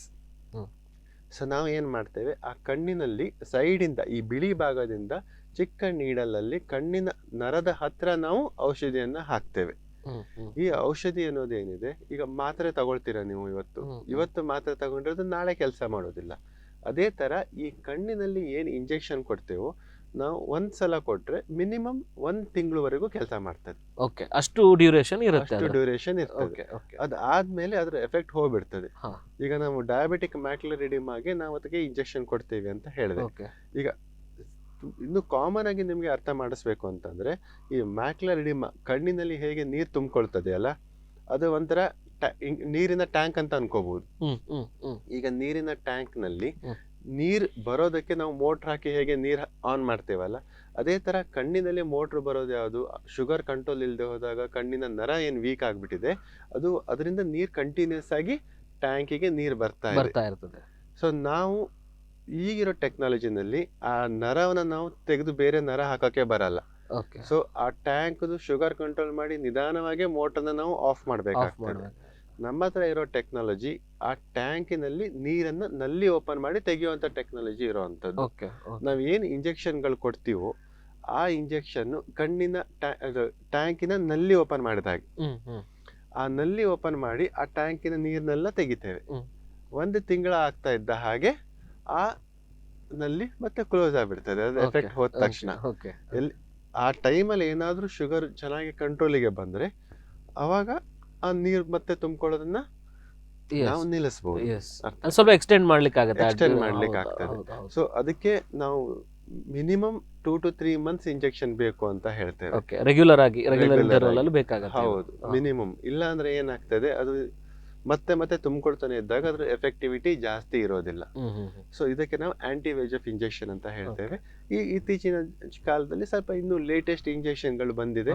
ಅದು ಸ್ವಲ್ಪ 1 ತಿಂಗಳದ ಬದಲು 2 to 3 ತಿಂಗಳು ಓಪನ್ ಮಾಡೋ ತರ ಇಂಜೆಕ್ಷನ್ಗಳು ಬಂದಿದೆ. ಅದೇ ತರ ಸ್ಟಿರಾಯ್ಡ್ ಇಂಪ್ಲಾಂಟ್ ಅಂತ ಹಾಕ್ತೇವೆ. ಅದು ಹಾಕಿದ್ರೆ 6 months ವರೆಗೂ ಅದು ವರ್ಕ್ ಮಾಡುವಂತ ಸಾಧ್ಯತೆಗಳು ಇರ್ತದೆ. ಕೆಲವೊಮ್ಮೆ ಈ ಇಂಜೆಕ್ಷನ್ಗಳು ಒಂದು ಲೆವೆಲ್ ದಾಟ್ಬಿಟ್ಟಿದೆ ಕಣ್ಣಿನ ನರ ಅಂತಂದ್ರೆ ನಾವು ಇಂಜೆಕ್ಷನ್ ಕೊಟ್ಟರು ಕೂಡ ಇಂಪ್ರೂವ್ಮೆಂಟ್ ಬರೋದಿಲ್ಲ. ಯಾಕಂದ್ರೆ ಆ ಲೆವೆಲ್ ನರ ದಾಟ್ಬಿಟ್ಟಿರ್ತದೆ. ಅವಾಗ ನಾವು ಫೋಕಲ್ ಲೇಸರ್ ಅಂತಾನು ಕಣ್ಣಿನ ನರಕ್ಕೆ ಲೈಟ್ ಬಿಡ್ತೇವೆ. ಆ ಲೈಟ್ ಬಿಟ್ಟು ಕಣ್ಣಿನ ನರದಲ್ಲಿ ಆ ಸ್ವೆಲ್ಲಿಂಗ್ ಏನು ಬಂದಿದೆ ಅದನ್ನ ಕಡಿಮೆ ಮಾಡೋದಕ್ಕೆ ನಾವು ಫೋಕಲ್ ಲೇಸರ್ ಅಂತಾನು ಮಾಡ್ತೀವಿ. ಬಟ್ ಇವು ಎಲ್ಲದೂ ನಾವು ಟ್ರೀಟ್ಮೆಂಟ್ ಮಾಡಿದ್ರು ಕೂಡ ಪರ್ಮನೆಂಟ್ ಕ್ಯೂರ್ ಅನ್ನೋದು ಇಲ್ಲ. ಇಲ್ಲ. ಓಕೆ, ಅದಕ್ಕೆ ಒಂದು ಶಮನ ಆಗುವಂತದ್ದು ಅಥವಾ ಅದನ್ನ ಎಕ್ಸ್ಟೆಂಡ್ ಮಾಡುವಂತ ಕಂಟ್ರೋಲ್ ನಲ್ಲಿ ಇಡಬಹುದು. ಕಂಟ್ರೋಲ್ ಅಲ್ಲಿ ಇಡುವಂತದ್ದು, ನಿಯಂತ್ರಣ ಕಂಟ್ರೋಲ್ ಮಾಡೋದು ಮುಖ್ಯ ಆಗ್ತದೆ. ಒಂದು ಲೆವೆಲ್ ದಾಟಿ ಕಣ್ಣಿನ ನರ ಆಲ್ರೆಡಿ ವೀಕ್ ಆಗ್ಬಿಟ್ಟಿದೆ ಅಂದ್ರೆ ಆ ವೀಕ್ನೆಸ್ ನಾವು ವಾಪಸ್ ತಗೊಂಡ್ಬರೋದಕ್ಕೆ ಆಗೋದಿಲ್ಲ. ಬಟ್ ಡೆಫಿನೆಟ್ಲಿ ಅದನ್ನ ನಾವು ಬೆಟರ್ ಮಾಡಬಹುದು, ಬೆಟರ್ ಮಾಡ್ಲಿಕ್ಕೆ, ಇಂಪ್ರೂವ್ ಮಾಡ್ಲಿಕ್ಕೆ ಇಂಪ್ರೂವ್ ಮಾಡ್ಲಿಕ್ಕೆ ಆಗ್ತದೆ. ಆದ್ರೆ ಇಲ್ಲಿ ಮೇಜರ್ ಆಗಿರುವಂತದ್ದು ಇಂಜೆಕ್ಷನ್ ಅನ್ನುವಂಥದ್ದೇ. ಹೌದು, ಅಂದ್ರೆ ನೀವು ಹೇಳಿದಾಗ ಟ್ಯಾಬ್ಲೆಟ್ ಆಗ್ಲಿ ಇನ್ನೊಂದಾಗ್ಲಿ ಟ್ಯಾಬ್ಲೆಟ್ ಆಗ್ಲಿ ಡ್ರಾಪ್ಸ್ ಆಗ್ಲಿ ಅಷ್ಟು ಹೆಲ್ಪ್ ಆಗೋದಿಲ್ಲ. ಇಂಜೆಕ್ಷನ್ ಅಲ್ಲಿ ಹೆಲ್ಪ್ ಆಗುವಷ್ಟು ಇಂಜೆಕ್ಷನ್, ಯಾಕಂದ್ರೆ ದಟ್ ಇಸ್ ಬೆಸ್ಟ್ ಟ್ರೀಟ್ಮೆಂಟ್ ಈಗ ಇರುವಂತದ್ದು. ಸೊ ಹಾಗಾದ್ರೆ ರೆಟಿನಾ ಟ್ರೀಟ್ಮೆಂಟ್ ಗಳಲ್ಲಿ, ರೆಟಿನೋಪತಿಗಳಲ್ಲೆಲ್ಲ ಇಂಜೆಕ್ಷನ್. ಹೌದು, ಅಂದ್ರೆ ಡಯಾಬಿಟಿಕ್ ಮ್ಯಾಕ್ಯುಲರ್ ಇಡಿಮಾ ಅಂತ ಏನು ಹೇಳ್ತೀವೋ ಅದಕ್ಕೆ ಇಂಜೆಕ್ಷನ್ ಮುಖ್ಯವಾದ treatment. Okay okay okay. So ಇಲ್ಲಿ ಇನ್ನೊಂದು ನಾವು ನೋಡುವಂಥದ್ದು ಈ ವಿಟ್ರಾಕ್ಟೊಮಿ ಬಗ್ಗೆ. ಸೊ ಈ ವಿಟ್ರಾಕ್ಟೊಮಿ ಅಂದ್ರೆ ಏನು ಮತ್ತು ಅದರ ಬಗ್ಗೆ ಒಂಚೂರು ಹೇಳೋದು. ವಿಟ್ರೆಕ್ಟೊಮಿ ಅಂದ್ರೆ ಕಣ್ಣಿನಲ್ಲಿ ನಾವು ನರದ ಆಪರೇಷನ್ ಮಾಡುವಂತಕ್ಕೆ ವಿಟ್ರೆಕ್ಟೊಮಿ ಅಂತ ಹೇಳ್ತೇವೆ. ಆದ್ರೆ ಅದಕ್ಕಿಂತ ಮುಂಚೆ ನಾವು ಇನ್ನೊಂದು ಟ್ರೀಟ್ಮೆಂಟ್ ಕೂಡ ಮಾಡ್ತೇವೆ, ಪ್ಯಾನ್ ರೆಟಿನಲ್ ಫೋಟೋಕೋಯಾಗ್ಯುಲೇಷನ್ ಅಂತ ಹೇಳ್ತೇವೆ. ಇದು ಅದಕ್ಕಿಂತ ಮುಂಚೆ ಬರುವಂತ, ಇದು ಮುಂಚೆ ಬರುವಂತದ್ದು. ಇದು ಕೂಡ OPD ಪ್ರೊಸೀಜರ್ ತರ, ಸರ್ಜರಿ ಅಲ್ಲ. ಹೌದು, ಇದನ್ನ ನಾವು ಮಾಡೋದು ಯಾವ್ದಕ್ಕೆ, ನಾನು ಲಾಸ್ಟ್ ಟೈಮ್ ಅವಾಗ ಹೇಳಿದೆ, ನ್ಯೂ ಬ್ಲಡ್ ವೆಸಲ್ ಬಂದು ಕಣ್ಣಿನಲ್ಲಿ ಬ್ಲೀಡಿಂಗ್ ಅಂತ. ಈಗ ನಮಗೆ ಕಣ್ಣಿನಲ್ಲಿ ಚೆಕ್ ಮಾಡಿದಾಗ ಬ್ಲೀಡಿಂಗ್ ಆಗ್ಬೋದು ಅಂತ ಡೌಟ್ ಬಂದ್ರೆ, ಇಲ್ಲ ಅಂತಂದ್ರೆ ಬ್ಲೀಡಿಂಗ್ ಆಲ್ರೆಡಿ ಆಗಿದೆ ಆದ್ರೆ ಸ್ವಲ್ಪನೇ ಬ್ಲೀಡಿಂಗ್ ಆಗಿದೆ ಅಂದಾಗ ನಾವು ಕಣ್ಣಿನ ನರಕ್ಕೆ ಮತ್ತೆ ಲೈಟ್ ಬಿಡ್ತೇವೆ, ಪ್ಯಾನ್ ರೆಟಿನಲ್ ಫೋಟೋಕೋಯಾಗ್ಯುಲೇಷನ್ ಅಂತ ಹೇಳ್ತೇವೆ. ವಾರಕ್ಕೆ ಒಮ್ಮೆ ತರ ಅಥವಾ 5 ದಿನದಿಂದ 1 ವಾರಕ್ಕೆ ಒಮ್ಮೆ ತರ 2 ರಿಂದ 3 ಸಲ ನಾವು ಕಣ್ಣಿನ ನರಕ್ಕೆ ಲೈಟ್ ಬಿಡ್ತೇವೆ. ಆ ಲೈಟ್ ಬಿಟ್ಟು ನಾವು ಹೊಸ ರಕ್ತನಾಳಗಳು ಏನ್ ಬಂದಿದೆಯೋ ಅದನ್ನ ನಾವು ಶಮನ ಮಾಡಿ ಬ್ಲೀಡಿಂಗ್ ನ ಕಡಿಮೆ ಮಾಡೋದಕ್ಕೆ ನಾವು ಪ್ರಯತ್ನ ಪಡ್ತೇವೆ. ಸೊ ಇದರಲ್ಲಿ 70 ರಿಂದ 80% ಜನರಿಗೆ ನಾವು ಸರ್ಜರಿ ವಿಟ್ರೆಕ್ಟಮಿ ಮಾಡೋ ಪರಿಸ್ಥಿತಿಗೆ ಹೋಗದೆ ಲೇಸರ್ ಅಲ್ಲೇ ನಾವು ಟ್ರೀಟ್ಮೆಂಟ್ ಮಾಡ್ಬಿಡ್ತೇವೆ, ಆಗ್ತದೆ. ಸೊ ವಿತೌಟ್ ಸರ್ಜರಿ ನಾವು ಪ್ರಯತ್ನ ಮಾಡ್ತೀವಿ.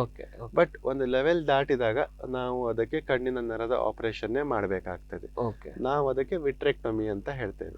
ಇತ್ತೀಚೆಗೆ ನಾವು ಮಾಡುವಂತದ್ದು ಲೇಟೆಸ್ಟ್ MIVS ಸರ್ಜರಿ ಅಂತ ಹೇಳ್ತೇವೆ, ಮೈಕ್ರೋ ಇನ್ಸಿಷನಲ್ ವಿಟ್ರೆಕ್ಟಮಿ ಸರ್ಜರಿ ಅಂತ. ಅಂದ್ರೆ ನಾವು ಈಗ ಒಬ್ಬೊಬ್ಬರಿಗೆ ತುಂಬಾ ಜನರಲ್ಲಿ ಅವರಿಗೆ ಏನು ಗೊತ್ತಿರ್ತದೆ, ನಾನು ಪೊರೆ ಆಪರೇಷನ್ ಆಯ್ತು, ಲೆನ್ಸ್ ಹಾಕಿದ್ದಾರೆ, ನನಗೆ ಕಣ್ಣಿನಲ್ಲಿ ಎಲ್ಲೋ ಆಪರೇಷನ್ ಆಗಿದೆ ಅಂತ. ಅದು ಕಾಮನ್ ಆಗಿ ಎಲ್ಲರಿಗೂ ಮಾಡುವಂತ ಆಪರೇಷನ್. ಹೌದು, ಅದು ವಿಟ್ರೆಕ್ಟಮಿ ಅದು ನರದ ಸಮಸ್ಯೆ ಬಂದಾಗ ಅಷ್ಟೇ ಮಾಡುವಂತ ಆಪರೇಷನ್. ಅದು ತುಂಬಾ ಜನರಿಗೆ ಗೊತ್ತಿರೋದಿಲ್ಲ. ಈಗ ಲೇಟೆಸ್ಟ್ ಟೆಕ್ನಿಕ್ ಅಲ್ಲಿ ನಾವು ಹೊಲಿಗೆ ರಹಿತ, ಈಗ ಲ್ಯಾಪ್ರೋಸ್ಕೋಪಿ ತರ ಏನು ಬೇರೆ ಕಡೆ ಮಾಡ್ತಾರೆ ಅದೇ ತರ ನಾವು ಕಣ್ಣಿನಲ್ಲಿ ಈ ಬಿಳಿ ಭಾಗ ಇದೆಯಲ್ಲ, ಈ ಬಿಳಿ ಭಾಗದಿಂದ 3 ಚಿಕ್ಕ ಚಿಕ್ಕ ಹೋಲ್ ಮಾಡಿ ಕಣ್ಣಿನ ಒಳಗಡೆ ಹೋಗಿ ಆ ಕಣ್ಣಿನ ಒಳಗಡೆ ಏನ್ ರಕ್ತಸ್ರಾವ ಆಗಿದೆ ಆ ರಕ್ತಸ್ರಾವವನ್ನು ನಾವು ಕ್ಲಿಯರ್ ಮಾಡ್ತೇವೆ. ಅದೇ ತರ ನರ ಏನಾರು ಎದ್ದಿದ್ರೆ ನರವನ್ನ ನಾವು ಆ ಎದ್ದಿರೋ ಭಾಗದನ್ನೆಲ್ಲ ವಾಪಸ್ ಕೂಡಿಸ್ತೇವೆ.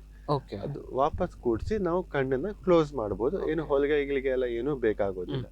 ಆದ್ರೆ ಒಂದ್ಸಲ ನಾವು ನರ ಕೂಡ್ಸಿದ ಮೇಲೆ ಕಣ್ಣಿನ ನರದ ಸಪೋರ್ಟ್ ಬೇಕಾಗ್ತದೆ. ಈಗ ನಾವು ಸಿಂಪಲ್ ಆಗಿ ಹೇಳ್ಬೇಕು ಅಂತಂದ್ರೆ, ಈಗ ನಮಗೆ ಫ್ರಾಕ್ಚರ್ ಆಯ್ತು, ಮೂಳೆ ಮುರಿದಿದೆ, ಈಗ ಡಾಕ್ಟರ್ ಆ ಮೂಳೆಯನ್ನು ಕೂಸಿದ ಮೇಲೆ ಹಾಗೆ ಬಿಡೋದಕ್ಕೆ ಬರೋದಿಲ್ಲ, ಅದಕ್ಕೆ ಸ್ಲ್ಯಾಬ್ POP ಪ್ಲಾಸ್ಟರ್ ಅನ್ನು ಹಾಕ್ತಾರೆ. ಅದನ್ನ ಇಟ್ಟು 6 ತಿಂಗಳ ನೀವು 6 ವಾರ ಕೈ ಓಡಾಡಿಸಬಾರ್ದು ಅಂತೆಲ್ಲ ಹೇಳ್ತಾರೆ. ಅದೇ ತರ ನಾವು ಈಗ ಕಣ್ಣಿನ ನರವನ್ನ ಕೂಡ್ಸಿದ ಮೇಲೆ ಅದನ್ನ ಹಾಗೆ ಕೂಡ್ಸಿ ಇಡೋದಕ್ಕೆ ಬಹಳವಾಗಿ ನಾವು ಇಂಪಾರ್ಟೆನ್ಸ್ ಕೊಡ್ಬೇಕಾಗ್ತದೆ. ಅದಕ್ಕೆ ನಾವು ಟ್ಯಾಂಪೋನೇಟ್ಸ್ ಅಂತ ಯೂಸ್ ಮಾಡ್ತೇವೆ. ಅಂದ್ರೆ ಕೆಲವೊಂದ್ಸಲ ನಾವು ಕಣ್ಣಿನ ಒಳಗಡೆ ಸಿಲಿಕಾನ್ ಆಯಿಲ್ ಅಂತ ಹಾಕ್ತೇವೆ ಕಣ್ಣಿನ ಒಳಗಡೆ. ಈ ಆಯಿಲ್ ಹಾಕಿರೋದು ಕಣ್ಣಿನ ನರವನ್ನ ಬಲ ತರೋದಕ್ಕೆ, ಎದ್ದೇಳಬಾರ್ದು ಅನ್ನೋ ಕಾರಣಕ್ಕೆ ನಾವು ಹಾಕ್ತೇವೆ. ಸೊ ಈ ಆಯಿಲ್ ಇದ್ದಾಗ ದೃಷ್ಟಿ ಮಯಮಯ ಇರ್ತದೆ. ಹೇಗೆ ನಾವು POP ಸ್ಲ್ಯಾಬ್ ಹಾಕಿದಾಗ ಕೈ ಓಡಾಡ್ಸಕ್ ಆಗೋದಿಲ್ಲ, ಅದೇ ತರ ದೃಷ್ಟಿ ಸ್ವಲ್ಪ ಮಯಮಯ ಇರ್ತದೆ. ಒಂದು 3 ರಿಂದ 4 ತಿಂಗಳ ನಂತರ ಈ ಆಯಿಲ್ ನಾವು ತೆಗಿತೇವೆ ಮತ್ತೆ ಆಪರೇಷನ್ ಮಾಡಿ. ಅವಾಗ ದೃಷ್ಟಿ ಇನ್ನು ಬೆಟರ್ ಆಗ್ತದೆ. ಆದ್ರೆ ಕೆಲವೊಂದ್ಸಲ ನಾವು ಅದನ್ನ ಅರ್ಜೆಂಟ್ ಮಾಡೋದ್ರಿಂದ ದೃಷ್ಟಿ ತರಿಸೋದು ಕಷ್ಟ ಆಗ್ಬಿಡ್ತದೆ. ಇನ್ನು ನರದಲ್ಲಿ ಸ್ವಲ್ಪ ಪರವಾಗಿಲ್ಲ, ನರ ಸ್ವಲ್ಪ ಚೆನ್ನಾಗಿದೆ, ಬ್ಲೀಡಿಂಗ್ ಮಾತ್ರ ಆಗಿದೆ ಅಂದ್ರೆ ನಾವು ಬ್ಲೀಡಿಂಗ್ ನ ವಿಟ್ರೆಕ್ಟಮಿ ಮೂಲಕ ಕ್ಲಿಯರ್ ಮಾಡಿ ನಾವು ಕಣ್ಣಿನ ಒಳಗಡೆ ಗ್ಯಾಸ್ ಅಂತಾನು ಹಾಕ್ತೇವೆ. ಈ ಗ್ಯಾಸ್ ಅನ್ನೋದು ಹಾಕಿದಾಗ 2 ವಾರ ತುಂಬಾ ಮಬ್ಬಿರ್ತದೆ, ಅದು ನಿಧಾನವಾಗಿ ತನ್ನಾರೆ ಕರಗೋಗ್ತದೆ ಕಣ್ಣಲ್ಲಿ, ಅವಾಗ ಅದು ಬೆಟರ್ ಆಗ್ತದೆ. ನಾವು ಇದಕ್ಕೆ ವಿಟ್ರೆಕ್ಟೊಮಿ ಅಂತ ಸರ್ಜರಿಯನ್ನ ಹೇಳ್ತೇವೆ. ಅಂದ್ರೆ ವಿಟ್ರಿಯಸ್ ಅಂತ ಏನ್ ಜೆಲ್ಲಿ ಇದೆ, ನಾವು ಬ್ಲೀಡಿಂಗ್ ಎಲ್ಲ ಏನ್ ಆಗ್ತದೆ ಆ ಜಾಗದಲ್ಲಿ ಅದನ್ನ ತೆಗೆದು ನರವನ್ನು ಕೂಡಿಸುವಂತ ಕೂರ್ಸುವಂತ. Latest technology Okay. ವಿಟ್ರೆಕ್ಟೊಮಿ ಅಂತ ಹೇಳ್ತೇವೆ ನಾವು Okay. ಅದಕ್ಕೆ. ಓಕೆ, ಸೊ ಇದು ಕೊನೆಯ ಹಂತ ಒಂದು ಲೆವೆಲ್ಗೆ ನೋಡಿ, ಅಂದ್ರೆ ಕೊನೆಯ OPD ಲೆವೆಲ್ಗಳನ್ನೆಲ್ಲ ದಾಟಿದ ಮೇಲೆ ದಾಟಿದ ಮೇಲೆ ಬರುವಂತದ್ದು ಸರ್ಜರಿ. ಸರ್ಜಿಕಲ್ ಆಗಿ ಮಾಡುವಂತ ಇದು ಓಕೆ ಓಕೆ, ಇದು ಕೂಡ ಅಡ್ವಾನ್ಸ್ ಟೆಕ್ನಾಲಜಿ ಮೂಲಕನೇ. ಟೆಕ್ನಾಲಜಿ. ಹೌದು. ನಾವಿದೆ 15 ವರ್ಷದ ಮುಂಚೆ ನೋಡಿದ್ರೆ, ಒಂದ್ 20 ವರ್ಷದ ಮುಂಚೆ ಎಲ್ಲ ಆಪರೇಷನ್ ಬೇಡ ಅಂತ ಹೇಳ್ಬಿಡ್ತಿದ್ವಿ. ಹಾ, ಹಾ. ಇವಾಗೆಲ್ಲ ಒಂದ್ 10 ವರ್ಷದ ಮುಂಚೆ ಎಲ್ಲ ಆಗಿದ್ರೆ ಅದು ದಪ್ಪ ದಪ್ಪ ಹೊಲಿಗೆ ಹಾಕಿ ಒಂದು ತುಂಬಾ ಹೊತ್ತು ಕವಚ ಮಲಗಕ್ಕೆ ಹೇಳಿ, ಆಪರೇಷನ್ ಆದ್ಮೇಲೆ 1 ತಿಂಗಳಾನ್ಗಟ್ಲೆ ಕವಚ ಮಲ್ಕೋಬೇಕು, ರೆಸ್ಟ್ ತಗೋಬೇಕು ಅನ್ನೋದೆಲ್ಲ ಹೇಳ್ತಾ ಇದ್ವಿ. ಹಾ, ಹಾ. ಬಟ್ ಇತ್ತೀಚಿನ ಟೆಕ್ನಾಲಜಿನಲ್ಲಿ ಹೊಲಿಗೆ ರಹಿತ ನಾವು ಮಾಡ್ತೇವೆ. ಹ್ಮ್. ಮತ್ತೆ ಒಂದು ವಾರದಿಂದ 10 ದಿನ ಕವಚ ಮಲ್ಕೋಬೇಕು ಅಂತ ಹೇಳ್ತೇವೆ. ಓಕೆ ಒಂದು 15 ಡೇಸ್ ಸ್ವಲ್ಪ ರೆಸ್ಟ್ ಅಂತ ಹೇಳಿ, ಕೊನೆಗೆ ಅವರು ಆ ಕಣ್ಣು ಸ್ವಲ್ಪ ಬ್ಲರ್ ಇದ್ರೂ ಕೂಡ ಅವರ ರೆಗ್ಯುಲರ್ ಆಕ್ಟಿವಿಟೀಸ್ಗೆ ಪ್ರಾಬ್ಲಮ್ ಆಗದೆ ಹೋದಂಗೆ ಎಸ್ ನಾವು ನೋಡ್ಕೋಬಹುದು. ಎಸ್ ಓಕೆ, ಸರಿ. ಈಗ ಹಾಗಾದರೆ ಈ ಟ್ರೀಟ್ಮೆಂಟ್ ನಂತರ ಇನ್ನೊಂದು ಪ್ರಶ್ನೆ ನಾನು ಆಲೋಚನೆ ಮಾಡಿದ್ದು, ಅದು ಈಗ ಬ್ಲಡ್ ಪ್ರೆಷರ್ ಅಥವಾ BP ಇಂದಾಗಿ ಕಣ್ಣಿನ ಸಮಸ್ಯೆಗಳು ಕೂಡ ಬರುತ್ತೆ ಅನ್ನೋದು ನೀವು ಆರಂಭದಲ್ಲೂ ಕೂಡ ಒಂದು ಸಕ್ಕರೆ ಕಾಯಿಲೆ ಒಂದು ಹಂತಗಳನ್ನು ಹೇಳುವಾಗ ಆ ಥರದ್ದು ಒಂದು ಹೇಳಿದರೆ. ಸೊ ಈಗ BP ಇಂದ ಕಣ್ಣಿಗೆ ಬರುವಂಥ ಸಮಸ್ಯೆಗಳು ಯಾವುದೆಲ್ಲ ಅಂತ? ಸೊ ಈಗ BP ಇಂದ ನಾವು ತುಂಬಾ ಕಣ್ಣಿನಲ್ಲಿ ಬೇರೆ ಬೇರೆ ಸಮಸ್ಯೆಗಳನ್ನು ನೋಡ್ತೇವೆ. ಎಸ್ಪೆಷಲಿ ಅದು ಕೂಡ ಕಣ್ಣಿನ ನರಕ್ಕೆ ಎಫೆಕ್ಟ್ ಆಗಿ ಅದು ಕೂಡ ಆಗುವಂಥದ್ದು. ಎಕ್ಸಾಕ್ಟ್ಲಿ. ಹೌದು ಹೌದು. ಸೊ BP ಜಾಸ್ತಿ ಇದ್ದಾಗ ಹ್ಮ್. ಈಗ ಒಬ್ಬೊಬ್ಬರಲ್ಲಿ ನಾನು ಕಣ್ಣಿನ ಅವ್ರಿಗೆ BP ಇದೆ ಅಂತಾನೆ ಗೊತ್ತಿರೋದಿಲ್ಲ. ಹ್ಮ್. ಅವರು ಕಣ್ಣು ಸ್ವಲ್ಪ ದೃಷ್ಟಿ ಮಂಜಾಗ್ತಾ ಇದೆ ಅಂತ ಹೇಳಿ ಬಂದಿರ್ತಾರೆ. ನಾವು ಕಣ್ಣಿನ ನರ ನೋಡಿ BP ಫಿಸಿಷಿಯನ್ ಹತ್ರ ಕಳಿಸಿದ್ದುಂಟು. ಓಕೆ ಹೌದು, ನಿಮಗೆ BP ಇದೆ, BP ಇಂದಾನೆ Check ಕಣ್ಣಿನ ಮಾಡ್ಕೊಂಡು ಸಮಸ್ಯೆ ಬನ್ನಿ. ಬಂದಿದೆ, Exactly. ಚೆಕ್ ಮಾಡ್ಕೊಳ್ಳಿ ಅಂತ. ಅಂದ್ರೆ ನಾನು ಇದನ್ನ 20-25 ವರ್ಷದವರಲ್ಲೂ ಕೂಡ ನೋಡಿ ಡಯಾಗ್ನೋಸ್ ಮಾಡಿ ಕಳಿಸಿದ್ದುಂಟು. Okay okay. ಅರ್ಥ ಆಯ್ತಾ? ಸೊ ಅದು ಏನಾಗ್ತದೆ, BP ಇದ್ದಾಗ ನಮಗೆ ಗೊತ್ತಾಗೋದಿಲ್ಲ ಕೆಲವೊಂದ್ಸಲ ಆ ಯಂಗ್ ಏಜ್ ಅಲ್ಲಿ. ಹ್ಮ್. ಅದು ಕಣ್ಣಿನ ನರಕ್ಕೆ ಎಫೆಕ್ಟ್ ಆಗಿ ಕಣ್ಣಿನಲ್ಲಿ ಹೈಪರ್ಟೆನ್ಸಿವ್ ರೆಟಿನೋಪತಿ ಅಂತ ಹೇಳ್ತೇವೆ. ಓಕೆ. ಸೊ ಕಣ್ಣಿನಲ್ಲಿ ಬ್ಲೀಡಿಂಗ್ ಗಳಾಗ್ತದೆ, ಕಣ್ಣಿನಲ್ಲಿ ಅದರಲ್ಲೂ ಕೂಡ ನೀರ್ ತುಂಬಿಕೊಂಡಂಗೆ ಆಗ್ತದೆ. ಡಿಸ್ಕ್ ಇಡಿಮಾ ಅಂತ ಹೇಳ್ತೇವೆ, ಪ್ಯಾಪಿಲ್ ಇಡಿಮಾ ಅಂತ ಹೇಳ್ತೇವೆ. ಓಕೆ. ಆ ತರ ಕಣ್ಣಿಂದ ಮೆದುಳಿಗೆ ಹೋಗೋ ನರದಲ್ಲಿ ಸ್ವೆಲ್ಲಿಂಗ್ ಬಂದ್ಬಿಡ್ತದೆ. ಹಾ. ನಾವ್ ಇದಕ್ಕೆ ಆಕ್ಸಿಲರೇಟೆಡ್ ಹೈಪರ್ಟೆನ್ಷನ್ ರೆಟಿನೋಪತಿ ಅಂತ ಹೇಳ್ತೇವೆ. ಓಕೆ. ಈಗ ನಾರ್ಮಲ್ ಆಗಿ ನಮ್ಮ ದೇಹದಲ್ಲಿ BP ಇರುವಂತದ್ದು 120/80 80. ಹಾ, ಹಾಗೆ ಹೇಳ್ತೇವೆ. ಐಡಿಯಲ್ ಆಗಿ. ಹೌದು, ಐಡಿಯಲ್ ಆಗಿ. ಬಟ್ ಈ ತರ ಕಣ್ಣಿನ ನರದಲ್ಲಿ ಆಪ್ಟಿಕ್ ನರ್ವ್ ಸ್ವೆಲ್ಲಿಂಗ್, ಪ್ಯಾಪಿಲಿಡಿಮಾ ಎಲ್ಲ ಬಂದಿದೆ ಅಂತಂದ್ರೆ ಅವರ BP 220/120, 220/130 ಅನ್ನೋ ಅಷ್ಟು ಲೆವೆಲ್ಗೆ ಹೋಗ್ಬಿಡ್ತದೆ. ಇದು ಒಂಥರ ಎಮರ್ಜೆನ್ಸಿ ತರ ಆಗ್ಬಿಡ್ತದೆ.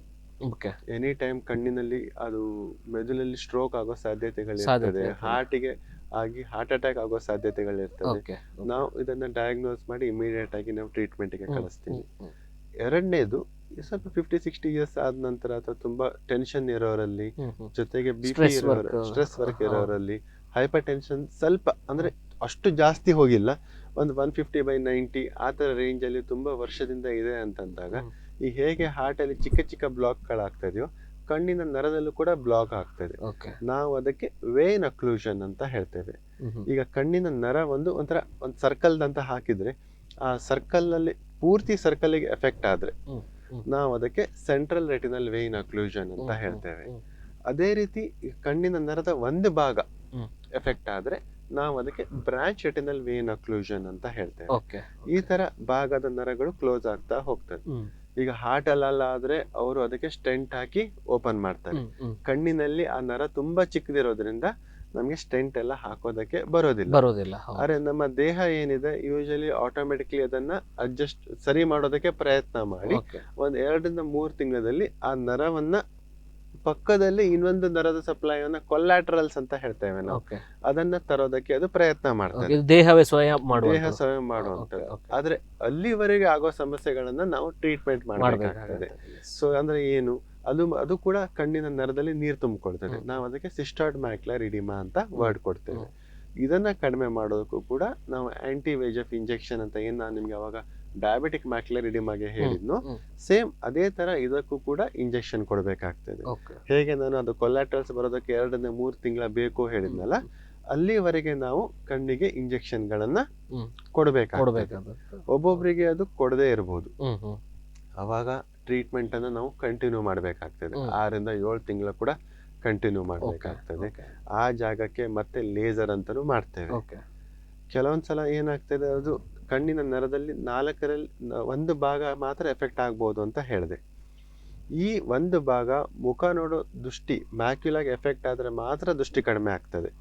ಅದೇ ರೀತಿ ಬೇರೆ ಕಡೆನಲ್ಲಿ ಎಲ್ಲಾದ್ರೂ ಎಫೆಕ್ಟ್ ಆದ್ರೆ ಅದು ಅವರಿಗೆ ಇಮಿಡಿಯೇಟ್ ಆಗಿ ಗೊತ್ತಾಗೋದಿಲ್ಲ. ಹೌದು, ಅದು ಸ್ವಲ್ಪ ದಿನದ ನಂತರ ಏನಾಗ್ತದೆ, ಅಲ್ಲಿ ನರ ಫುಲ್ ಬ್ಲಾಕ್ ಆಗಿ ಅಲ್ಲಿ ಮತ್ತೆ ಬ್ಲೀಡಿಂಗ್ ಆಗೋ ಸಾಧ್ಯತೆ ಇರ್ತದೆ. ಇವರು ಬರುವಂತದ್ದು ಸಡನ್ ಆಗಿ ಬ್ಲೀಡಿಂಗ್ ಬಂದಾಗ ಸಡನ್ ಆಗಿ ದೃಷ್ಟಿ ಕಡಿಮೆ ಆಯ್ತು ಅಂತ, ನಿನ್ನೆವರೆಗೂ ನಾನು ಚೆನ್ನಾಗಿದ್ದೆ, ನನಗೆ ಏನೂ ಸಮಸ್ಯೆ ಇರ್ಲಿಲ್ಲ ಅಂತ. ಅದು ಒಂದ್ ಕಡೆ ಓಲ್ಡ್ ವೇನ್ ಅಕ್ಲೂಷನ್ ಅಂತ ಹೇಳ್ತೇವೆ. ಆ ತರ ಓಲ್ಡ್ ವೇನ್ ಅಕ್ಲೂಷನ್ ಆಗಿ ಕಣ್ಣಿನಲ್ಲಿ ಮತ್ತೆ ಬ್ಲೀಡಿಂಗ್ ಸ್ಪಾಟ್ ಗಳು ಬಂದಿದೆ. ಇದಕ್ಕೆ ನಾವು ಸೆಕ್ಟರಲ್ ಲೇಸರ್ ಅಂತ ಮಾಡ್ತೇವೆ. ಸೇಮ್ ಕಣ್ಣಿನಲ್ಲಿ ಲೆನ್ಸ್ ಇಟ್ಟು ಕಣ್ಣಿಗೆ ಲೈಟ್ ಬಿಡ್ತೇವೆ. ಇದರಲ್ಲಿ 70-80% ಭಾಗ ನಾವು ಅದನ್ನ ಇಂಪ್ರೂವ್ಮೆಂಟ್ ಮಾಡಬಹುದು, ಆಗ್ತದೆ. ಬಟ್ 20% ಭಾಗ ಅದು ಇಂಪ್ರೂವ್ಮೆಂಟ್ ಆಗದೆ ಹೋದ್ರೆ ನಾವು ಕಣ್ಣಿಗೆ ವಿಟ್ರೆಕ್ಟೊಮಿ ಅಂತ ಹೇಳಿ ಕೂಡ ಸರ್ಜರಿ ಮಾಡಿ ಆ ಬ್ಲೀಡಿಂಗ್ ನ ತೆಗೆದು ಅದನ್ನ ಸರಿ ಮಾಡೋದಕ್ಕೆ ಪ್ರಯತ್ನ ಮಾಡ್ತೀವಿ. ಆಲ್ಮೋಸ್ಟ್ 50% ಭಾಗ ಕ್ಲಿಯರ್ ಆಗ್ತದೆ. ಇನ್ನು 5% ಭಾಗ ಒಂದು ಲೆವೆಲ್ ದಾಟಿದೆ ಅಂದ್ರೆ ನಾವು ಅದಕ್ಕೆ ಏನು ಮಾಡೋದಕ್ಕೆ. ಓಕೆ ಡಾಕ್ಟರ್, ನೀವು ಈಗ ಹೇಳುವಂತ ಇಷ್ಟೆಲ್ಲ ಕೇಳಿದ ಮೇಲೆ so prevention is always better than a cure. So ಹೇಗೆ ನಾವು ಇದನ್ನ ನಿಯಂತ್ರಣಕ್ಕೆ ತರಬಹುದು ಅಂತ? ಎಲ್ಲಕ್ಕಿಂತ ಮುಖ್ಯವಾಗಿ ಪ್ರಿವೆನ್ಷನ್. ಈಗ ನನ್ನ ಹತ್ರ ಟ್ರೀಟ್ಮೆಂಟ್ಗೆ ಬರಬೇಡಿ ಅಂತಾನೆ ನಾನು ಹೇಳೋದು. ಯಾಕಂತಂದ್ರೆ prevention is always better then cure. ನಾವ್ ಎಷ್ಟೇ ಟ್ರೀಟ್ಮೆಂಟ್ ಮಾಡಿದ್ರು ಕೂಡ ನಾವು 100% ವಿಷನ್ ಅನ್ನ ಯಾವುದೇ ಕಾರಣದಲ್ಲೂ ತರೋದು ಕಷ್ಟ ಆಗ್ತದೆ, definitely depending on the state. So prevention ಅಂದ್ರೆ ಏನು? ಒಳ್ಳೆ ತರದಲ್ಲಿ ಶುಗರ್ ನ ಕಂಟ್ರೋಲ್ ಮಾಡುವಂತದ್ದು, ಶುಗರ್ ಕಂಟ್ರೋಲ್ ಮಾಡೋದಕ್ಕೆ ಬೇಕಾಗಿರುವಂತ ಎಸೆನ್ಷಿಯಲ್ ಇದನ್ನ ಮಾಡುವಂತದ್ದು. ಸೊ ಕಣ್ಣಿನಲ್ಲಿ ರೆಗ್ಯುಲರ್ ಆಗಿ ಕಣ್ಣು ಬ್ಲಿಂಕ್ ಮಾಡುವಂತದ್ದು, ರೆಗ್ಯುಲರ್ ಆಗಿ ಕಣ್ಣಿನ ಟೆಸ್ಟಿಗೆ ಶುಗರ್ ಇದ್ದವರು ದೃಷ್ಟಿ ಕಡಿಮೆ ಆಗೋ ತನಕ ವೇಟ್ ಮಾಡದೆ ಅಟ್ಲೀಸ್ಟ್ ಇಯರ್ಲಿ ಒನ್ಸ್ ಕಣ್ಣಿನ ನರದ ಡಾಕ್ಟರ್ ಹತ್ರ ಹೋಗಿ ಅಥವಾ ಕಣ್ಣಿನ ಡಾಕ್ಟರ್ ಹತ್ರ ಹೋಗಿ ನರ ಟೆಸ್ಟ್ ಮಾಡಿಸುವಂತದ್ದು ಬಹಳ ಮುಖ್ಯ. ಹೀಗೆ ಮಾಡೋದ್ರಿಂದ ಅವರ ಕಣ್ಣನ್ನ ದೃಷ್ಟಿ ಉಳಿಸ್ಕೋಬಹುದು. ಓಕೆ, ಸೊ ಇದು ಟೆಸ್ಟ್ ಮಾಡುವಂಥದ್ದು ಬಹಳ ಮುಖ್ಯ ಅನ್ನೋದು ಡಾಕ್ಟರ್ ಹೇಳಿದೆ. ಎಸ್ಪೆಷಲಿ ಯಾರಿಗೆಲ್ಲ ಸಕ್ಕರೆ ಕಾಯಿಲೆ ಇದೆ ರೆಗ್ಯುಲರ್ ಆಗಿ ಟೆಸ್ಟ್ ಮಾಡ್ತಾ ಇರಿ ಮತ್ತು ನಿಮ್ಮ ದೇಹ ಪ್ರಕೃತಿಯನ್ನ ಅಡ್ಜಸ್ಟ್ ಮಾಡ್ಕೊಳ್ಳಿ. ವಿಶೇಷವಾಗಿ ಜೀವನ ಶೈಲಿಯಲ್ಲಿ ಚೇಂಜ್ ಮಾಡ್ಕೊಳ್ಳಿ, ಅಡ್ಜಸ್ಟ್ಮೆಂಟ್ ಮಾಡ್ಕೊಳ್ಳಿ, ಪ್ರಿವೆನ್ಷನ್ ಮಾಡ್ಕೊಳ್ಳಿ. ಡಾಕ್ಟರ್ ಹತ್ರ ಹೋಗೋದು ಬೇಡ ಅಂತ ಸ್ವತಃ ಡಾಕ್ಟರ್ ಹೇಳ್ತಿದ್ದಾರೆ. ಯಾಕಂತ ಹೇಳಿದ್ರೆ ನಾವು ಇದ್ದ ಸ್ಥಿತಿಗೆ ವಾಪಸ್ ಬರ್ಲಿಕ್ಕೆ ಆಗುದಿಲ್ಲ, ಏನೇ ಇದ್ರೂ ನಿಯಂತ್ರಣ ಮಾತ್ರ ಮಾಡಬಹುದು ಅನ್ನೋದು ಡಾಕ್ಟರ್ ಹೇಳಿದ್ದಾರೆ. ಸೊ ನಾನು ನೆನೆಸ್ತೇನೆ ಇವತ್ತಿನ ಕಾರ್ಯಕ್ರಮ ತುಂಬಾ ಉಪಯುಕ್ತವಾದಂಥ ಮಾಹಿತಿಗಳಿಂದ ಕೂಡಿತ್ತು ಎಂಬುದಾಗಿ. ಡಾಕ್ಟರ್ ಶರತ್ ಎಸ್ ಹೆಗ್ಡೆ ಅವರು ಕಣ್ಣಿನ ನರತಜ್ಞರು, ಪ್ರಸಾದ್ ನೇತ್ರಾಲಯ ಉಡುಪಿ ಮಂಗಳೂರಲ್ಲಿ ಅವರು ಸೇವೆಯನ್ನು ಸಲ್ಲಿಸ್ತಾ ಇದ್ದಾರೆ. ಸೊ ಎಸ್ಪೆಷಲಿ ಸಕ್ಕರೆ ಕಾಯಿಲೆಯಿಂದ ಏನೆಲ್ಲ ಸಮಸ್ಯೆ ಬರುತ್ತೆ, ಅದನ್ನು ಡಯಾಗ್ನೈಸ್ ಮಾಡೋದು ಹೇಗೆ, ಟ್ರೀಟ್ಮೆಂಟ್ ಹೇಗೆ, ಹೀಗೆ ಪ್ರತಿಯೊಂದು ಹಂತಗಳನ್ನು ಸ್ಪಷ್ಟವಾಗಿ ಸರಳವಾಗಿ ವಿವರಿಸ್ತಾ ಬಂದಿದ್ದಾರೆ. ಬೇರೆ ಬೇರೆ ಸಿಂಪಲ್ ಅಂತ ಎಕ್ಸಾಂಪಲ್ ಮೂಲಕ ವಿವರಿಸ್ತಾ ಬಂದಿದ್ದಾರೆ. ಅವರಿಗೆ ವಾಹಿನಿ ಪರವಾಗಿ ಪ್ರೀತಿಯಿಂದ ಕೃತಜ್ಞತೆಯನ್ನು ಸಲ್ಲಿಸ್ತಾ ಇದ್ದೇವೆ. Thank you so much sir. ನಾವು ಈ ಕಾರ್ಯಕ್ರಮವನ್ನು ಇಲ್ಲಿಗೆ ಮುಗಿಸ್ತಾ ಇದ್ದೇವೆ. ಪ್ರಸಾದ್ ನೇತ್ರಾಲಯ ಅರ್ಪಿಸುವಂಥ ನೇತ್ರಜ್ಯೋತಿ ಕಾರ್ಯಕ್ರಮ ಮುಕ್ತಾಯ ಆಗ್ತದೆ. ನಿರಂತರವಾಗಿ ಸುದ್ದಿ ಮತ್ತು ಮನೋರಂಜನೆಗಾಗಿ ನೋಡ್ತಾ ಇರಿ ದೈಜ್ ವರ್ಲ್ಡ್ 24x7.